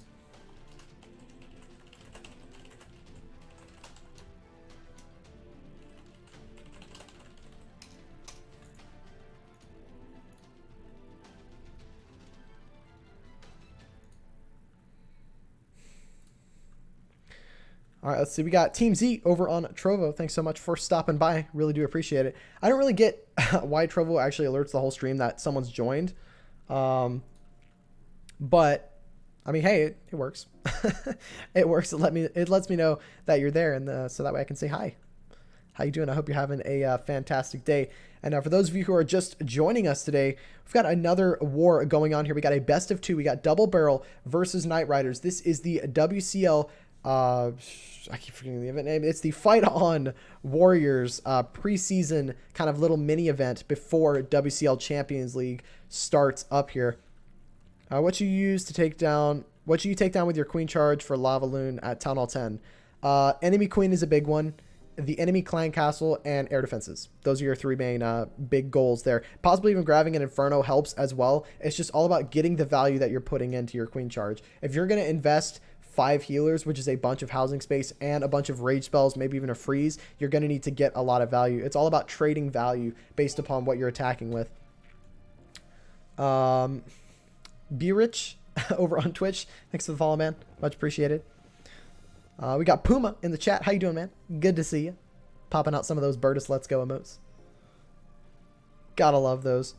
But yeah, again, for those of you who have not already checked me out on Trovo, please feel free to pop over there. Maybe check out the site, do a little bit of info on there, and see if you actually like it. And feel free to drop me a follow while you're there. Again, once we hit 100 followers, got some plans to do hopefully some giveaways to you guys. Some Gold Pass exclusive giveaways over on Trovo itself. Would be an absolute blast. So if you guys could help me out, would greatly appreciate it. Again, we are at 29 followers at the moment because you guys are absolute legends. But I've enjoyed Trovo, honestly. Don't get me wrong, like, it's still very new and it's not as like big of a site as say Twitch or YouTube, but at the same time they're catering a lot of their content to mobile gamers, as well as, I mean, the company itself is owned by Tencent. So just, you know, same company that owns Supercell. So it might be a good thing to take into consideration when looking at where we're at. So it's definitely cool. Let's see. Yeah, it looks like I can. Yeah, now apparently you can donate Elixir to streamers. That's actually really cool. Nice. I actually didn't know that.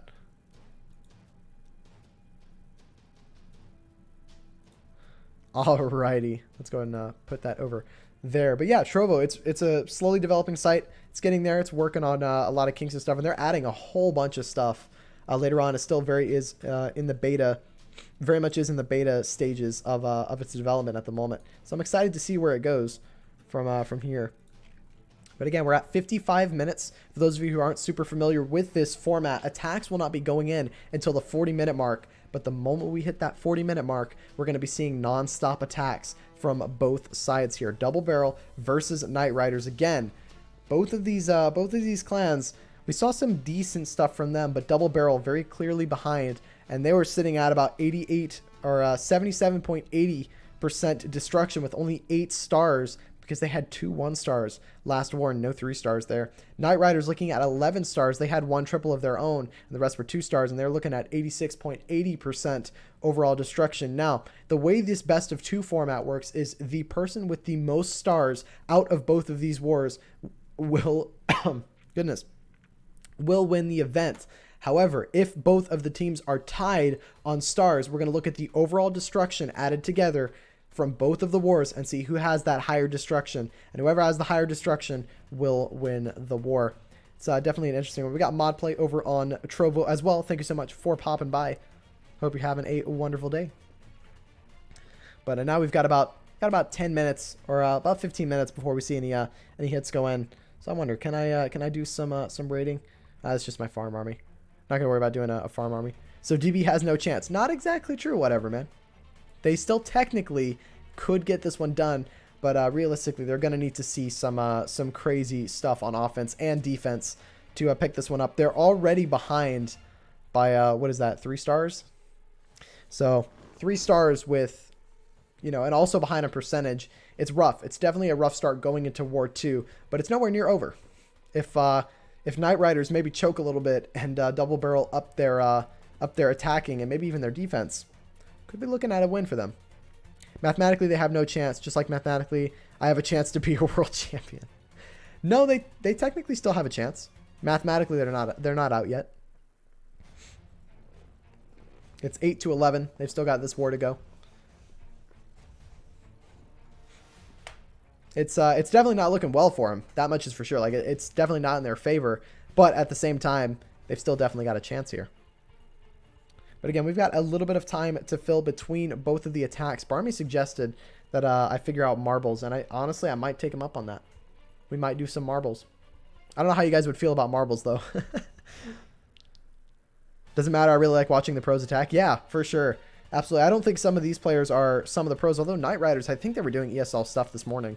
Let me double check really quick. Again, this cough, not going to leave me. It's just going to stay with me forever. It's the part of the channel now. Might as well give it its own name. All right, let's see what we got. Yeah, we had the ESL IP summer split. Let me double check. I think it's still going on. Maybe. No, it might be... Pause.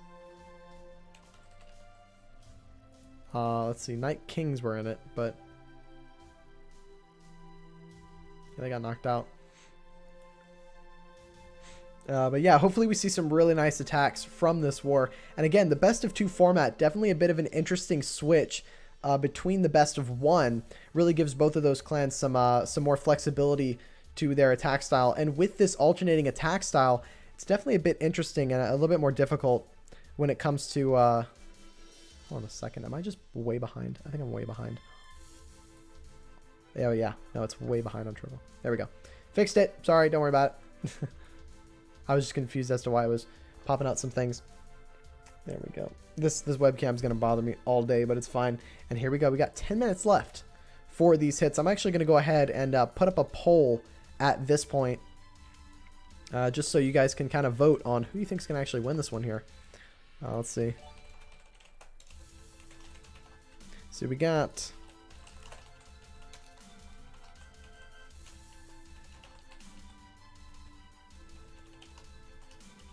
We've got that.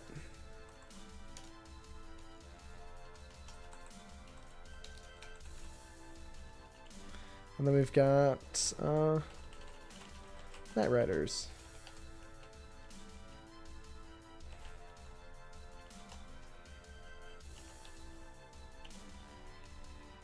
There we go. Who will win? Who do you think is going to win this next war and overall the entire cup here? Knight Riders tomorrow, the semifinals in ESL. I think so. Did they make it to the semifinals? That's awesome. Crying Cow, can I see your clan? At the moment, I'm not in either of the clans that I'm a part of, but just to get a bit more information about them, the clan that I run all of my mini accounts in is called Warbusters, and that clan is right there in the chat. You can join that clan through the Discord server from there, or if you would like, you can check out King Jeffrey, the Alt Town Hall 13 clan that I primarily play in, and we do a lot of ESL, and we do community leagues and whatnot. So that's King Jeffrey over there.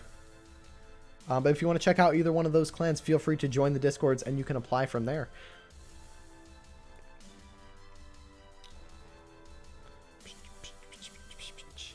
But I mean, again, I got to give it to Knight Riders here. They are definitely in the lead. They're ahead by 3 stars. They're ahead about 10% in terms of the damage there.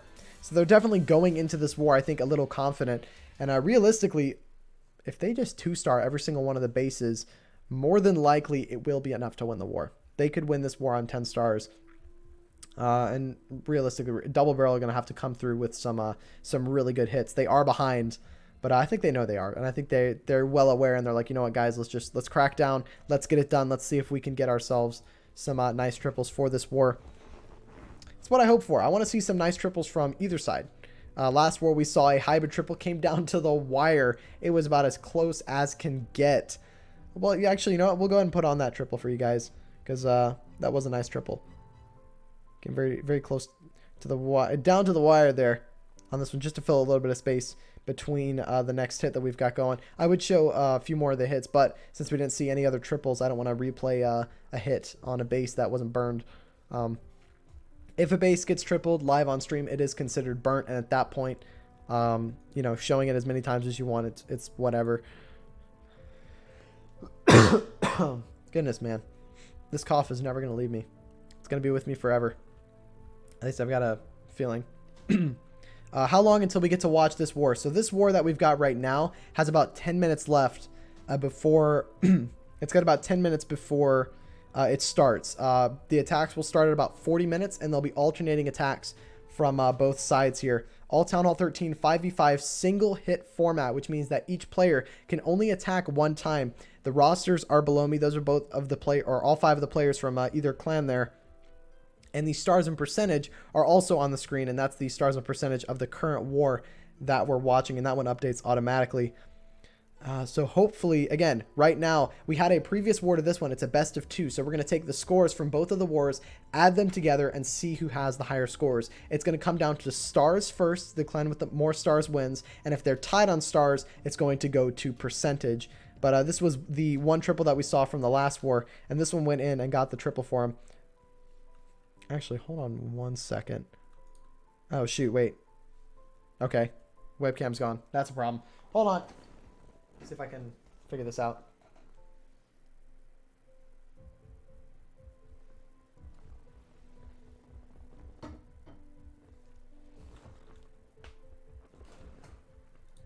Okay, wait. Where is it? There it is. Okay, sorry. I turned off the webcam on accident. We got Shide in the chat. What a legend. Shide, another fantastic streamer. He's doing some cool stuff at the moment. Doing some streaming for Clash. Yeah, Fluxy, don't listen to Fluxy. He's always sarcastic. The only time that you want to listen to Fluxy is whenever you're in person with them and he says, hey, look, this is serious. Otherwise, just don't take him seriously. It's fine. But yeah, the next war will start in a couple of minutes here. United U.S. Army. Thank you so much for the follow over on Twitch. Much appreciated. Yeah, this was a good attack. Came down to the wire. Basically had about 0.001% left. It's pretty crazy. Diego, what's up, man? How you doing? You're only at Town Hall 11? Hey, man, that's still pretty good. You got that. You got access to that Grand Warden there, and a couple of the cool skins. Hopefully, you never know. This streamer is the guy who I beat because I got really lucky. Yeah, that's true. Fluxy did beat me yesterday. Got some luck on his queen charge there and got it one done. Yeah, wait, who's the one who Who's the person who DM'd me? You still haven't told, or DM'd you that I'm better. you still haven't told me. Fluxy's new TMT guy. I don't know what that means. No clue. But yeah, this war will be starting. The current war will be starting in about 5 minutes. Oh, Techo? Oh my gosh, Techo. I need to Techo. God's sakes, man. You know what? It's fine. See, the way I see it is like there's no point, like when it comes to like trash talking and whatnot in the game. I don't have time for it, man. I really don't. Or like comparing myself and saying I'm better than people and whatnot. I don't want to compare myself to people because the way this game works is like one war. Imagine not knowing TMT. I don't Shide. Let me know. Who are they? Who are these people you speak of? I don't know clan acronyms or whatever you got going on. But here we go. We got 5 minutes till the action kicks off here. We're going to see a hit from Double Barrel go in first because they are the away clan. Are you going to be talking for a while, 45 minutes straight? No. No, Battle Day. It's Battle Day right now. The attacks will start at 40 minutes. And then once the attacks start... Yeah, nice, Fluxy. You can get 5 triples in a row and then 1 star. Just look at tryhard. Yeah, exactly. That's the thing, whatever man has a point. You can't gauge someone's skill based upon 1 attack or 1 war or 10 wars at that point. It really does come down to, hey, you know, can you get things done when you get them done? That was the first tournament. Well, see, here's the thing. It's like that was the first Techo tournament that I did where I got knocked out first round. Every single other time I made it past like round. I think the highest I got was round 4, I think, and then I got knocked out round 4. Plus, I beat Fluxy at one point. I did beat him in one of the tournaments a while ago. Short for touch my Tesla. Okay, that's what I thought. But yeah, it's just a team of Twitch trolls that have tribe trembling. I'd never been knocked out first round before. Yeah, exactly. It happens. That's the thing. The single elimination format. Like another thing that happened was Rated R or I Not Envy got knocked out first round in the last one. Imagine losing to Shite, I swear to God. I'll ban you right now. I'll do it. I'll do it. You would not believe the amount of bombardment I had during that CWL esports clan reveal, dude. I had people DMing me, dude. People were mad. But it's a fun tournament with your pre-cooked army. Exactly. Exactly. That's what it comes down to. And you might not have a good base. You can just post. Yeah. What's up, Hoffy Poo? How you doing? How different is the tax rate in Texas and LA? That's a good question. I'm not entirely sure, actually. I know in Texas it's more, there's no income tax, but I think we have higher property tax. I'm not sure. Again, I'm not sure. Ban me, bro. Nah, I won't. Don't worry. I'm not toxic. I'm not toxic. Don't worry about it. All right, here we go. 2 minutes till the raids go in. I don't think rated getting first rounded was a surprise. You look like Crispy Concords. Don't know who that is, Dylan, but what's up, man? The guy you faced was really bad. Yeah. I mean, that's the thing. It happens. Asking the important questions here. Love it, good evil. Yeah, I mean, you can't gauge someone's skill based upon one attack or one tournament. And in all honesty, I feel like the only time that you can, like, even in the 5v5 wars, you can't gauge a player's skill. I mean, you know, it comes down to consistency. It's who's more consistent. You know, that it's not so much a level of is he a better attacker. It's more of who's more consistent. Because, like, I know how to 3-star Channel 13. You know, Fluxy knows how to 3-star. Shy knows how to 3-star. Do we do it all the time? Absolutely not, because we're inconsistent. It's those consistent players that are considered really good. That's the thing.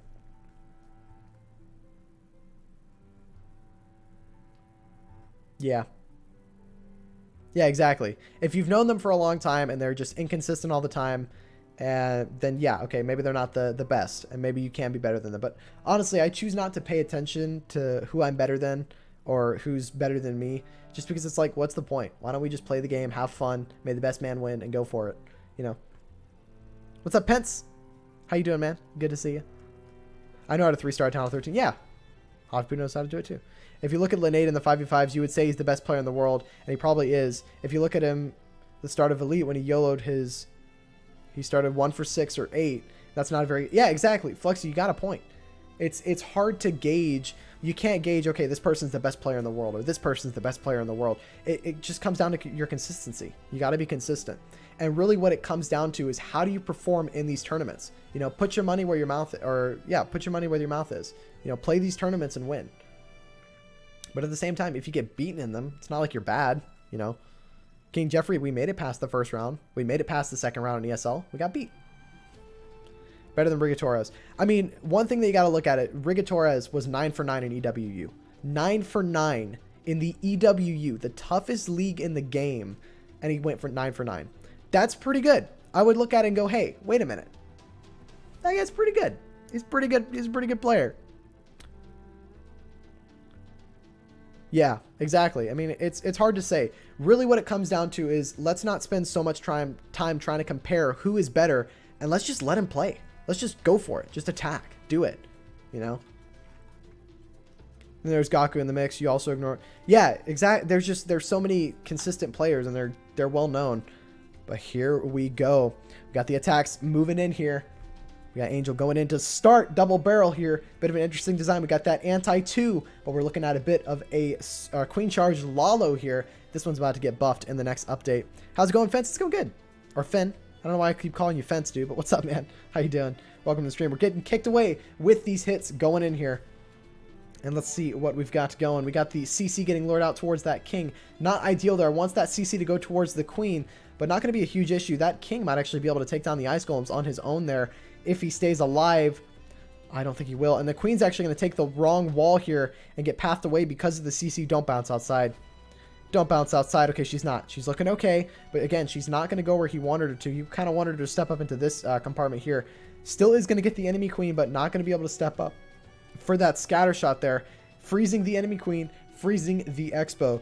She's going to be able to hold on to her ability a lot longer than normal. She's going to be able to step up, taking down the expos. But now at this point, there's really no way for her to step up and grab the scatters. It's really just going to come down to what value can she get. Air defense is going to lock on to the healers. He's going to send in the RC to save the healers there. Is going to lose one of them, but that RC is going to step up and grab a scatter for him. Pretty good value there. And then that queen is going to kind of move up at the top side there and maybe take down that air defense. And I can kind of see where he's going with this one here.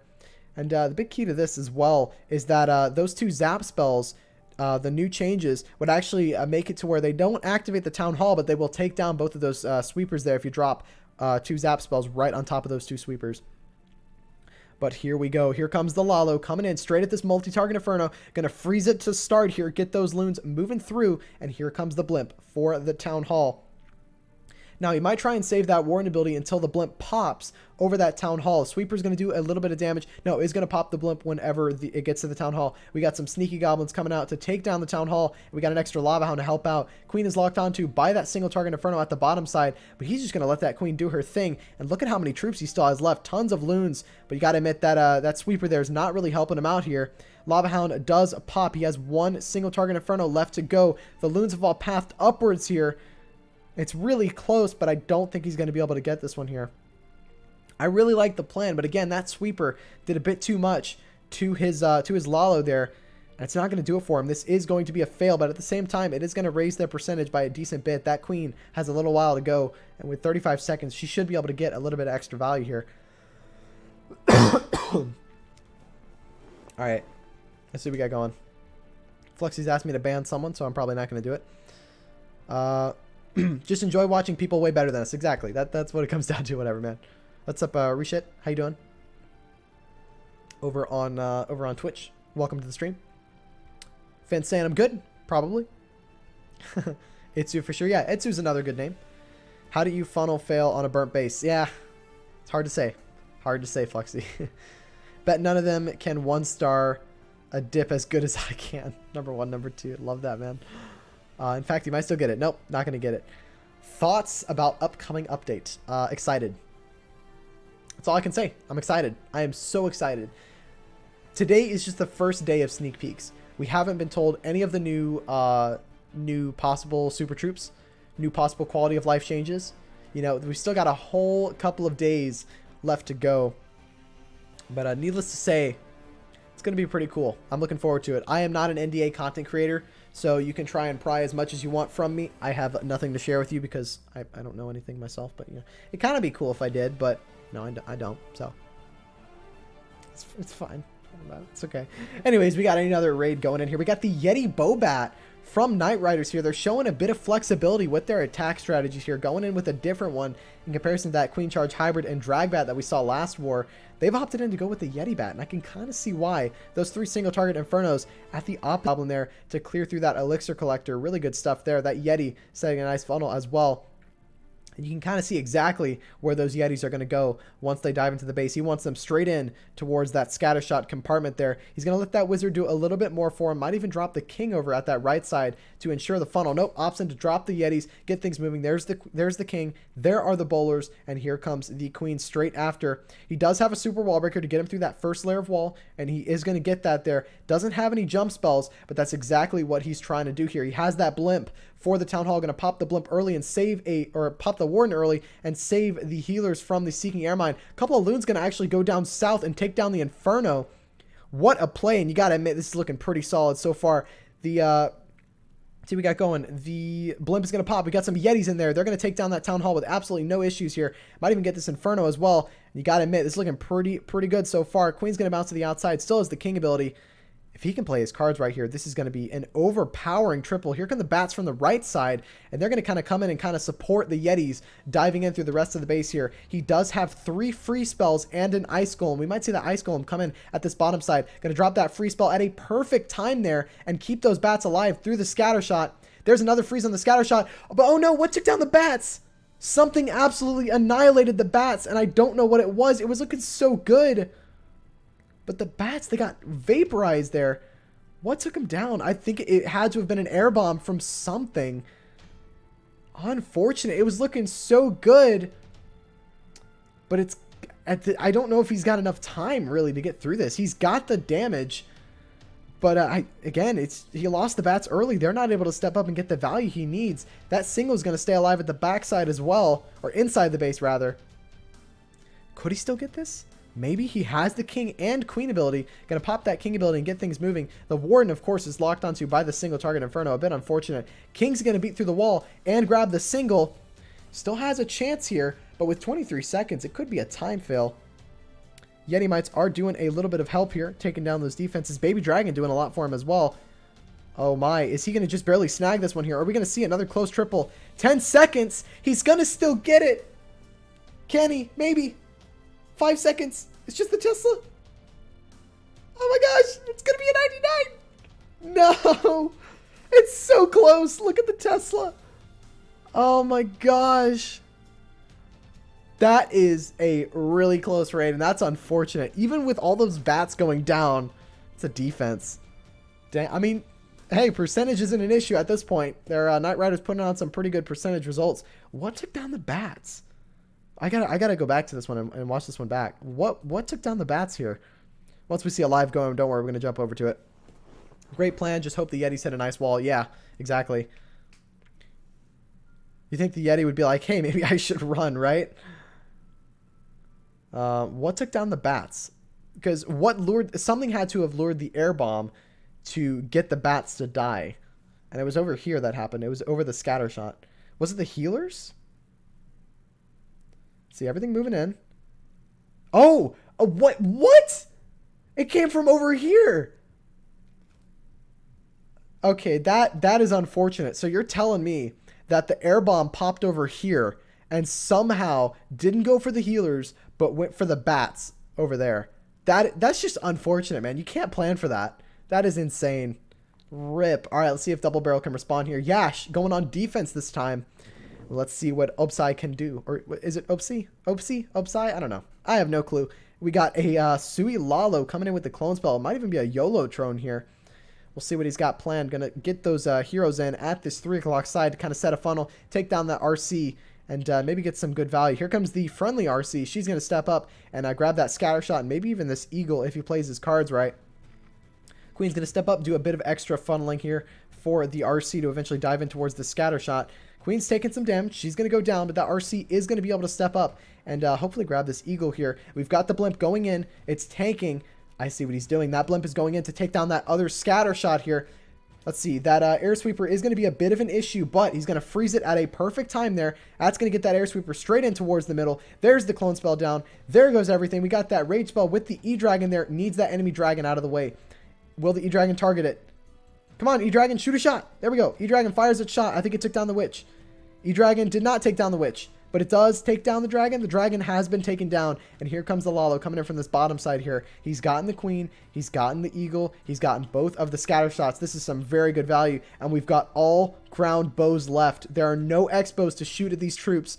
If he doesn't overpower this, I'm going to be upset, because in all honesty, it's a pretty good start. He's going to freeze the town hall. He's going to use that warden ability to keep all of those loons alive through the blast. Really nice job on that warden ability. What is the warden doing?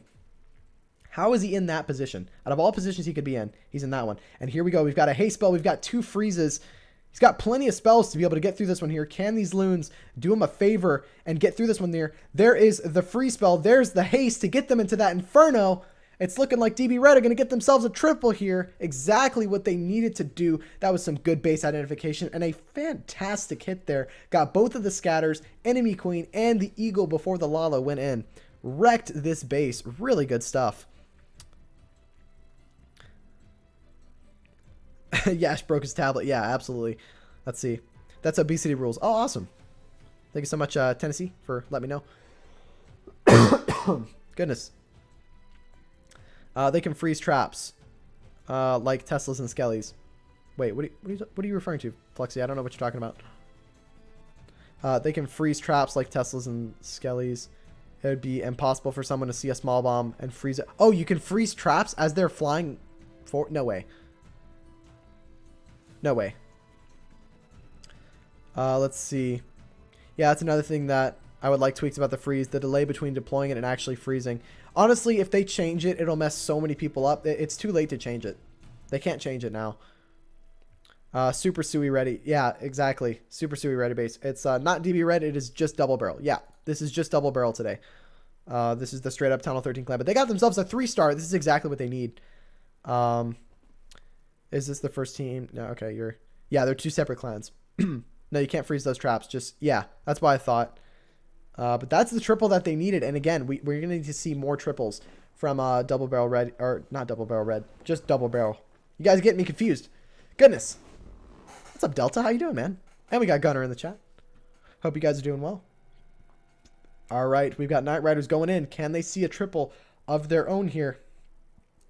Got a bit of an interesting army. We've got another Queen Charge hybrid. Very interesting base. We've got all 4 of the heroes at that 12 o'clock quadrant there. And I wonder, does he have plans for that, or is he just planning on saving that for the end? Let's see what he's got going. Taking his time, switching up some siege machines, maybe checking his army, making sure he's got everything set. See what he can do. Has those 5 sneaky goblins. Has the 6 wall breakers. We might see the queen broken in here. He's going to let the time kind of run down a little bit here. And let's see where he's going to start. Yeti coming down on this Dark Spell Factory to do a bit of funneling. That Yeti's going to be able to take down that Dark Spell Factory as well as get that mortar. And that's some good value out of that Yeti there. This is a good start. Queen Charge is going to come in from this bottom side. We got a couple of loons going in to take down that Tesla as well as, more importantly, test for those traps there. And he's planning on charging directly into the single here. Wants to take it down for this queen to step up and get into the base. There is the rage spell down. Wall breakers are going to come in. Rages the wall breakers here to ensure getting that wall break. Gonna have to freeze that Inferno tower there, but he's gotten the queen exactly where he needs her to be. Doesn't have a jump spell to get her deeper in the base, but I think at this point he's gotten what he needs. Going to lure that CC out with a couple of miners here. It is going to be a Lava Hound, but you can kind of notice where the queen is at the moment. She can deal with these troops and be just fine here. She might even bounce to the outside. Going to delay that poison, but drop it a little bit early just to try and make sure that that queen can get through this hound and archers. Going to need to drop the rage here in just a second. Otherwise, this queen's going to go down. There's the rage spell, but it might be late. He pops the ability. That's a good call. If he didn't pop that ability there, could have lost the queen to the eagle. But I think he was just playing it safe. He probably didn't need the ability, actually, looking at it.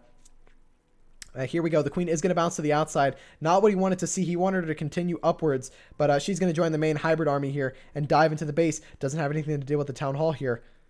Is this queen meant to step up here with the hybrid and take down the town hall? There's a chance, but everything's going to go around this town hall here. Oh, it's looking a bit risky here. Can things repath and get to that town hall? Oh, no. They could be in trouble. They could be in trouble here. World champion is looking at low health here. Going to freeze the scatter shot in the eagle, but misses the scatter. Everything's going to wrap around the town hall. You've got to be kidding me. I don't think he's going to get this 2-star. Oh, he's wrapped completely around the town hall. And this is the defense that double barrel needed here. Oh, wait, is this queen going to get the town hall? Is she just barely going to snag it? No, she doesn't. It's so low, too. Oh, no. And that, okay, you got to admit, that is exactly what double barrel needed. They need those 1-star defenses to stay in this war. And this is exactly what I'm talking about when I say this war is not over. It's going to be a 1-star for Knight Riders here. And that's going to put double barrel in a bit of an advantage during this war. And I think this really is a testament to how these wars really can switch up, in the best of 2 format being very interesting as well. We saw Knight Riders come out with a dominating performance, and then all of a sudden, double barrel coming in with a triple and a 1-star defense. Dang. It's not over yet, folks. It is not over yet. Let's go, DB. Try not to choke now. Yeah, all they got to do is they got to hit some consistent triples here, and they could win this one. They could come away with the win.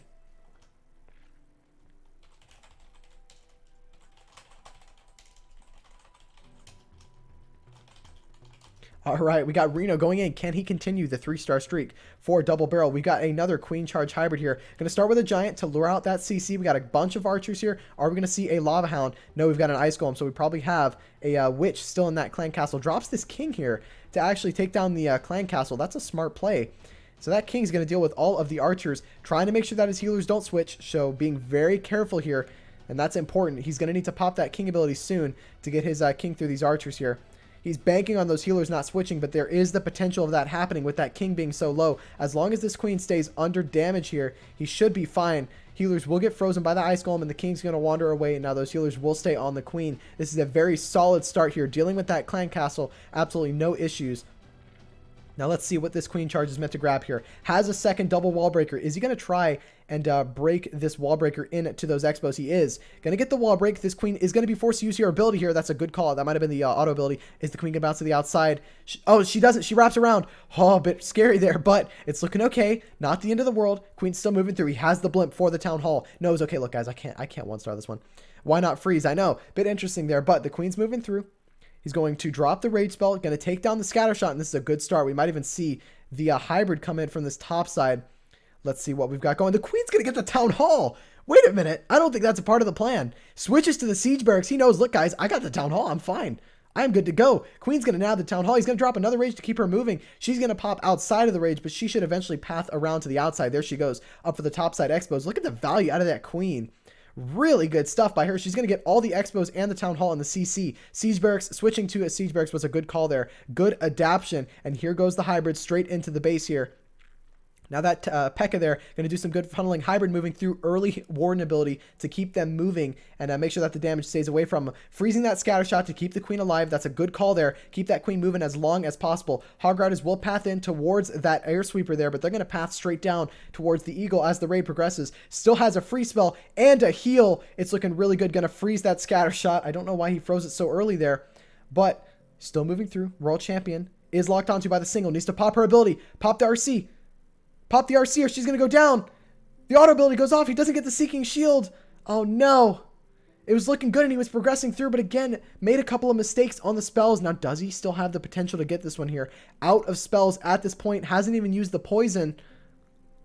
Oh, no. It was a 3-star. It was in his hands.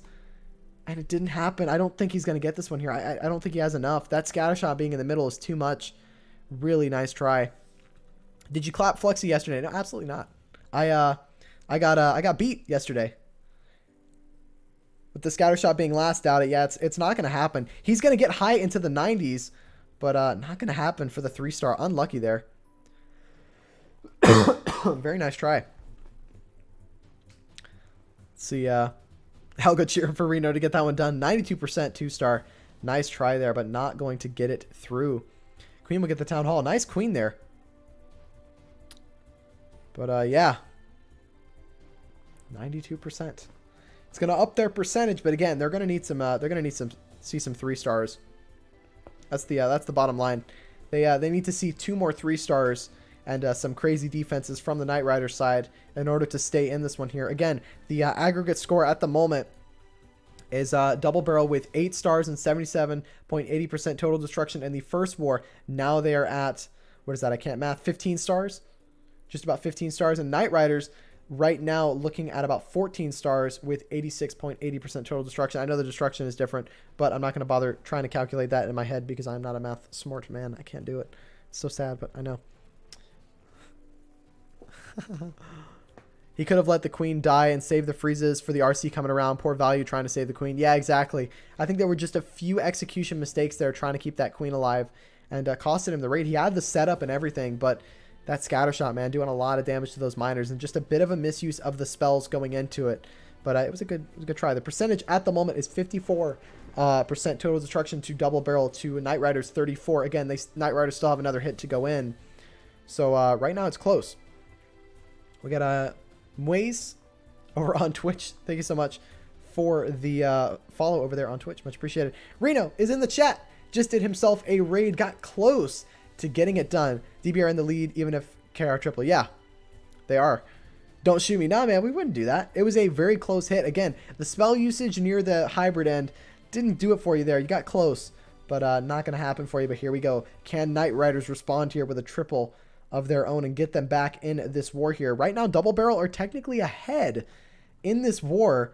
So huge shout out to the guys over there. Hopefully they can come through and get this one done. It would definitely be a OP comeback, but going to be bringing in the Queen Charge Hybrid here. And let's see what he can get done. Going to be starting with the Queen over by this 5 o'clock side, and she's going to step up here. Is he planning on getting this Queen to the Town Hall? We'll see as he's moving through. Has 6 wall breakers. He's going to try and wall break into a wall here. It might even be that expo wall. And that's quite a distance for those wall breakers to travel if he is planning on breaking that wall there. He's going to have to drop this poison spell over those archers to try and make sure that this queen can take down the lava hound. Going to have to burn another rage on the outside here because of the lava pups. Here comes the king in the siege barracks, and that hybrid's plan is to go straight into the town hall. There goes the rage spell. Good placement there. Dropping the poison spell. It's going to take down all of the pups, and he's still moving through. And here come the hybrid straight in from this 7 o'clock side. Now, the hogs are getting delayed just a slight bit. You always want to drop those hog riders after the miners because those miners are going to get stalled a little bit more than the hogs. They are slower. Now, what is this queen doing? She's banging some walls. She needs to go up. Queen, go up. What are you doing? She's going to bang walls. The hybrid was in a little bit too late there, which means that the queen is just going to bang a bunch of walls for the time being. Is she going to retarget? She is, and she is going to go up here. But now, look at the backside damage that's going to rack up here, moving into these scatters. Healers are going down to the Seeking Air Mines. This queen is stepping up. Is he going to break her into this Inferno and take down the Inferno? We might see that happen here. Moving through, this is going to be a secured 2-star. There go the wall breakers to break the queen in. Royal Champion stepping up. But again, the scatter shots damage has added up, and things are spreading out. It's going to be a defense. I don't think he's got enough to get through this, right? Am I calling it early here? I think with that Inferno Tower being alive at this top side, this RC won't be able to do it alone. With the Warden even, I think this is going to be a defense, and it's going to be decent percentage. Not ideally what they're looking for. They need to see those 3 stars to stay in this one here. And it's another defense for DB Red. They're getting a bit of a sigh of relief here. They're able to step up here and hopefully get a higher score and keep them in the running.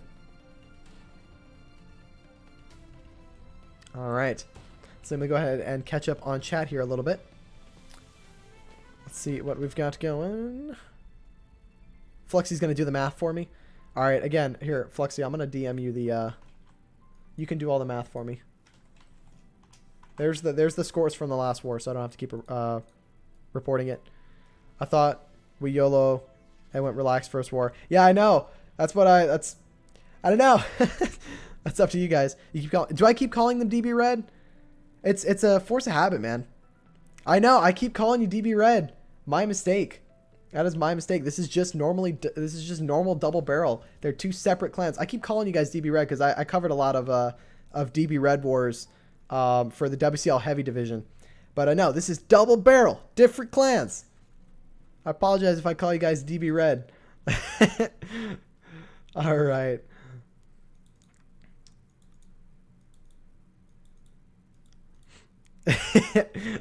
Delta shake my head. I know. I'm sorry. There we go. We'll get into it. That's going to be an 85% defense. Nice. A try there. Now, can Double Barrel, can they respond with a triple of their own here and get this one done? Because again, they're ahead right now, and they can, if they keep this momentum going and they can keep these stars going, they could win this one. Again, they got to be 3 stars ahead, and they got to be ahead on percentage. So far, this is the overall destruction. Again, the scoreboard doesn't update as quickly, which is kind of a shame, and I wish it did. But it's a bit slower than the actual scores in game. Hopefully, they'll work on the updates. We got 9zan in here. What's 9zan doing here? What's up, man? How you doing? Well, welcome to the stream. 9zan, another fantastic Clash streamer. I popped into streams every now and then. It's pretty cool. Pretty chill dude. Highly recommend you check him out. All right, let's see what we got going. We got another raid going in from Double Barrel. Here, let's see what they can do. Bringing in the Yeti Smash with the Quad Quake. And I can kind of see why he's opted in to do that. Very interesting base design. Kind of a bit of a symmetrical base here. So let's see what he can do to get this one done here. Going to be bringing the Warden Walk from this 12 o'clock side. Starting with that Seeking Air Mine. Or the Kokoloon to grab the Seeking Air Mine. He grabs it. Now he's Warden Walking into a King here. We don't normally see that. Is this King meant to go down to the Warden? Oh no. This is not a part of the plan. Is this part of the plan? Is the Warden meant to get the King down? Very unconventional, and you don't see this one often, but the Warden Walk's going to get the King out of the way.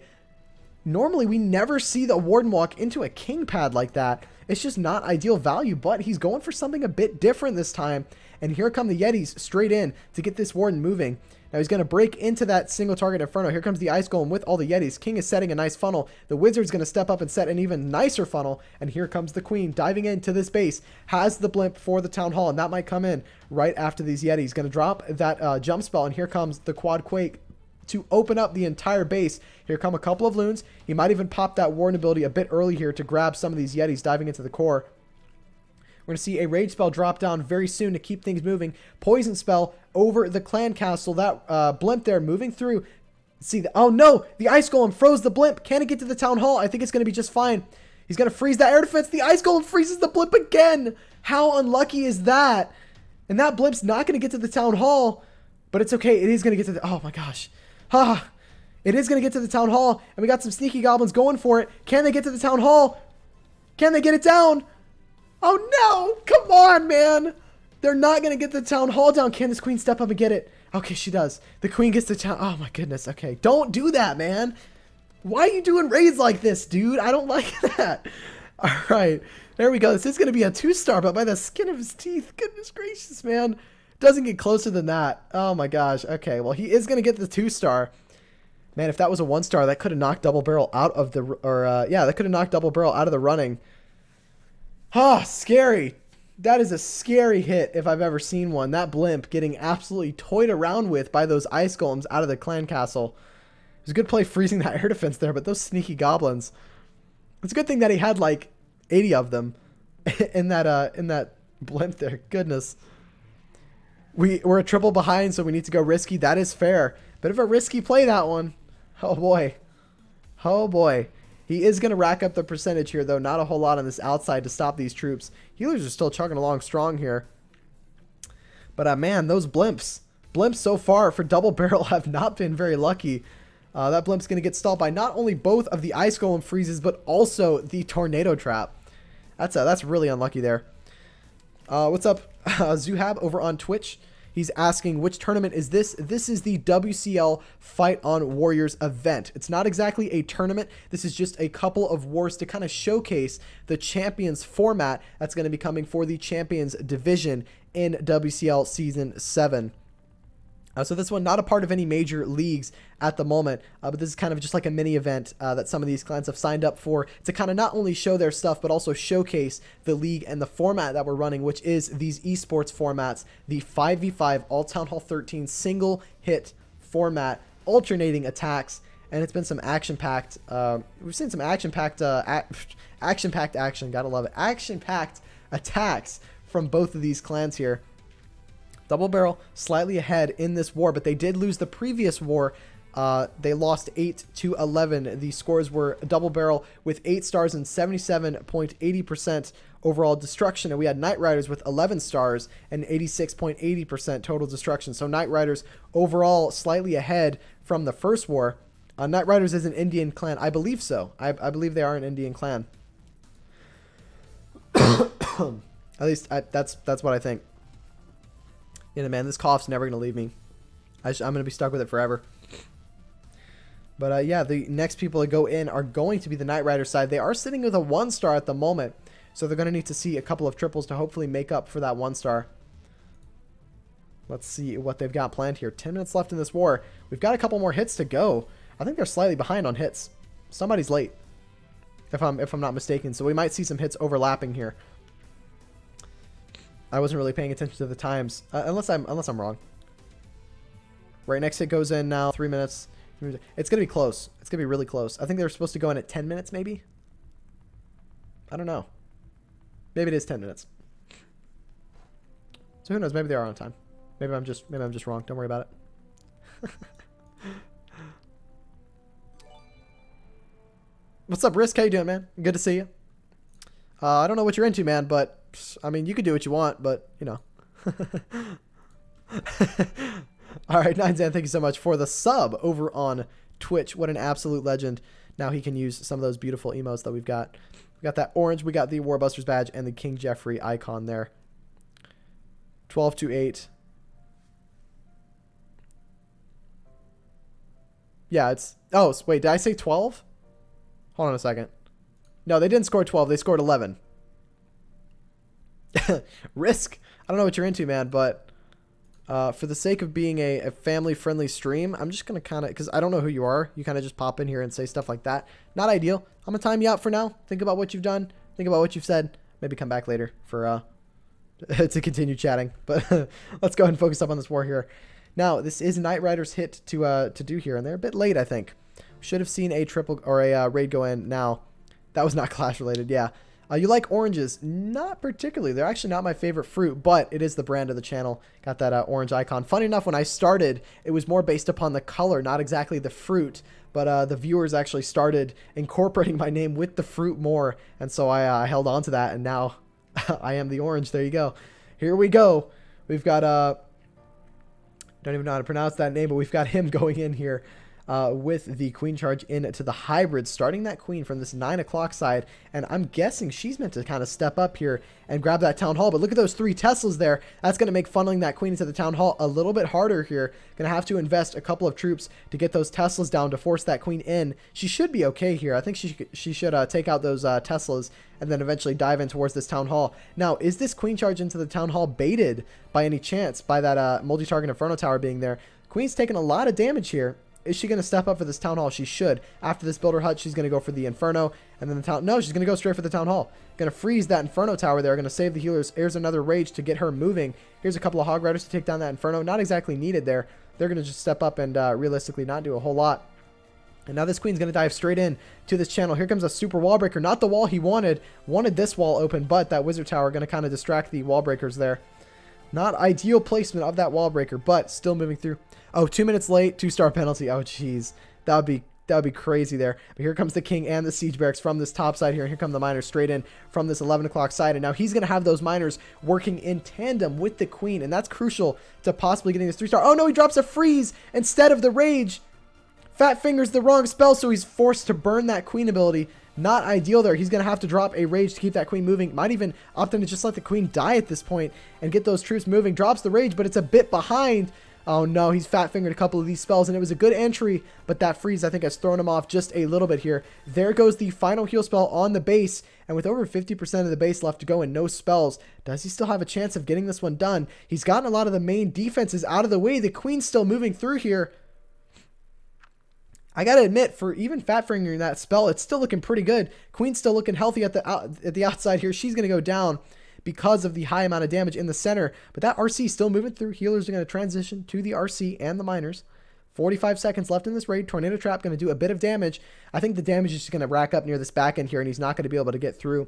It's really close, and you got to admit, if he didn't fat finger those spells, this could have possibly... I'm probably calling this early. In all honesty, I think this is still a triple. That RC is somehow not dead yet.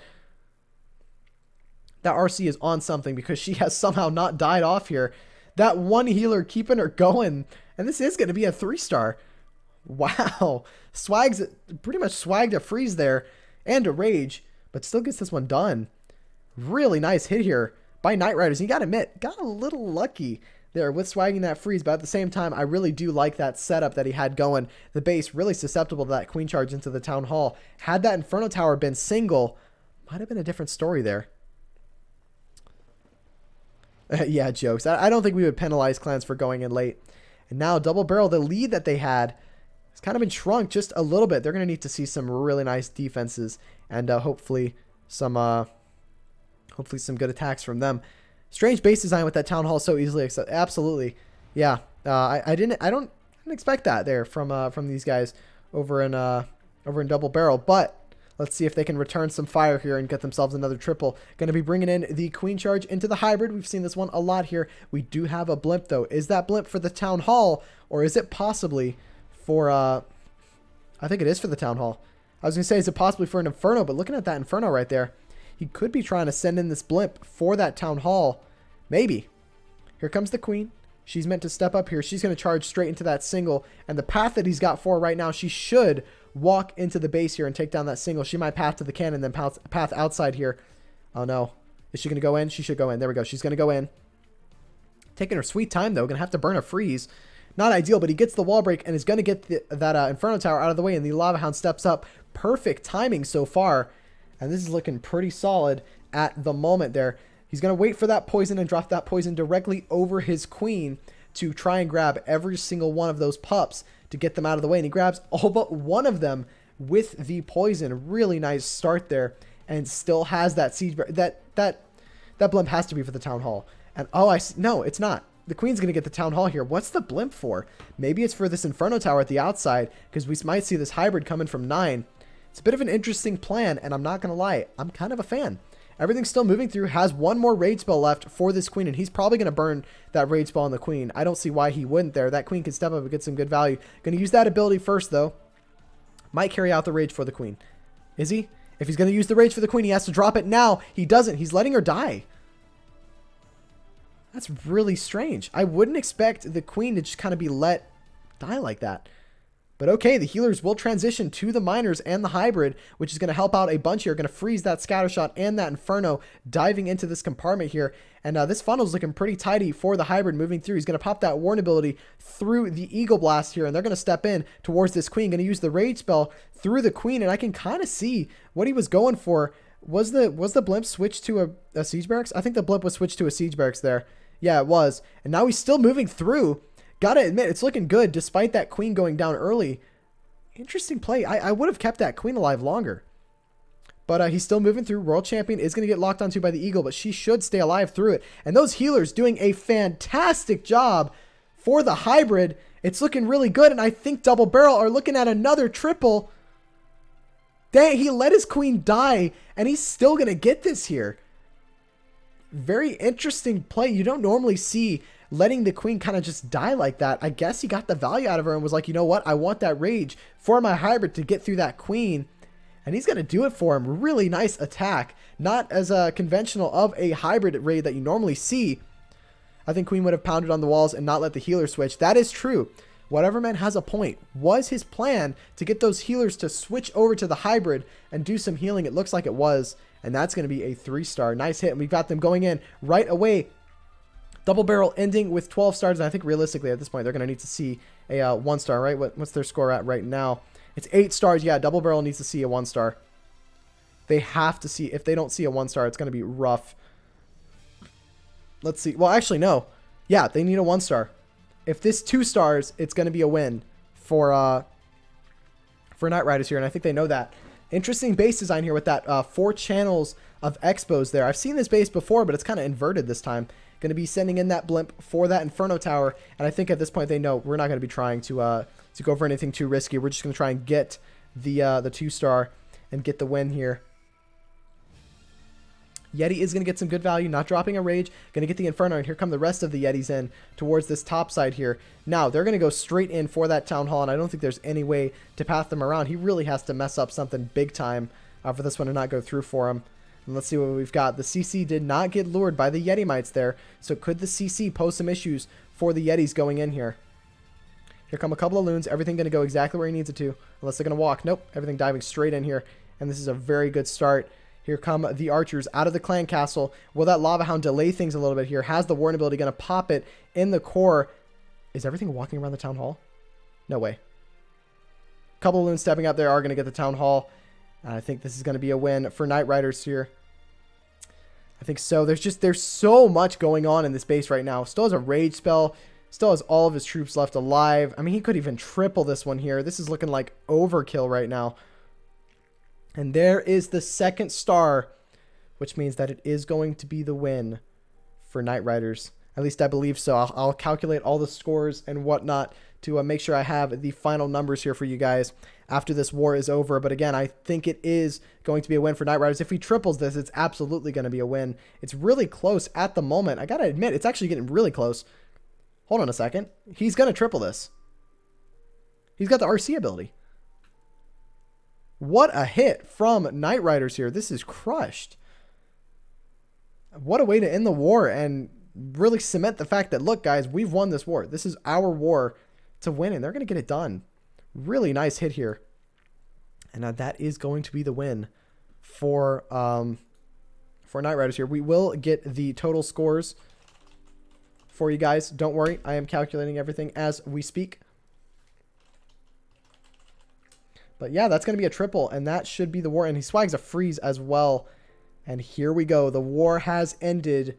12 stars to 11. It's going to be a victory for Double Barrel, but again, it's not going to be enough. Let me go ahead and see if I can get you that aggregate score here.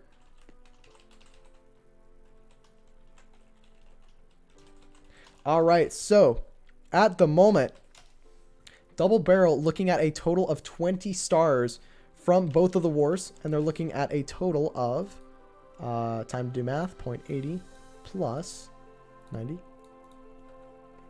167.8% destruction to Knight Riders,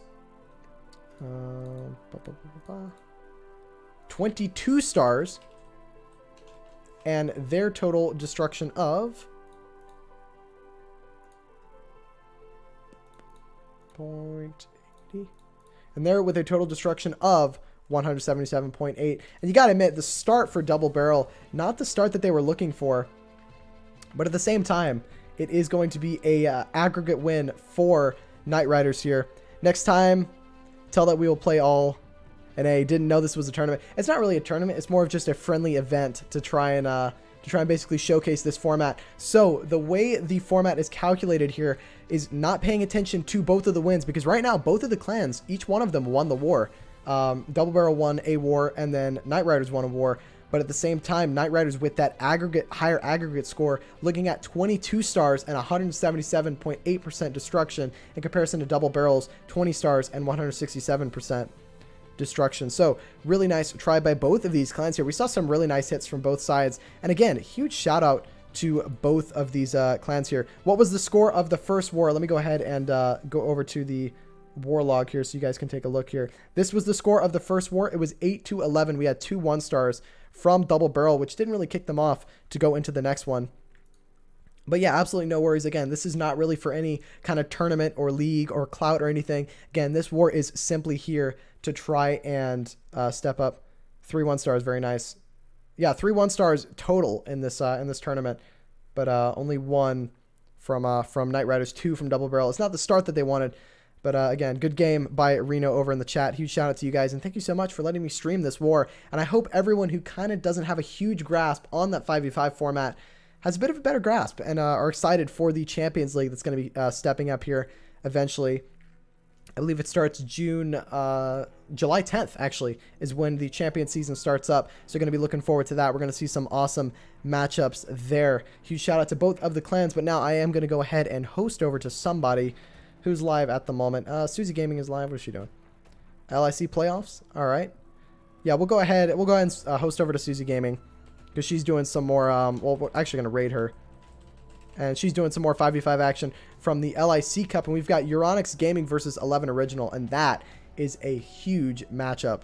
That's going to be a very nice war. We got some more Town Hall 13 action for you guys in store. But again, that's going to do it for me. Thank you guys so much for tuning in. We had a couple of new subs. Ninezan dropping the sub for us as well. We had Fire Gang with the raid. And we had Will with the mini host earlier on the stream. I really do appreciate all the love and support you guys show me during these streams. It is greatly appreciated. But that's going to do it for me. Thank you guys so much for watching, and I will see you guys later.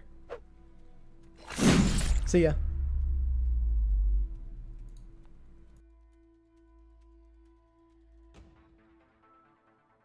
Oh yeah, Helga does make a good point here. We got another WCL war going on later today at 4 p.m. EDT. We've got Barmy Army going to be showing some Pagados versus Sway Esports. Stay tuned for that. Again, 4 p.m. EDT. Mark your calendars right now. It's going to be some awesome WCL action. So yeah, thank you guys for watching. I'll see you guys later.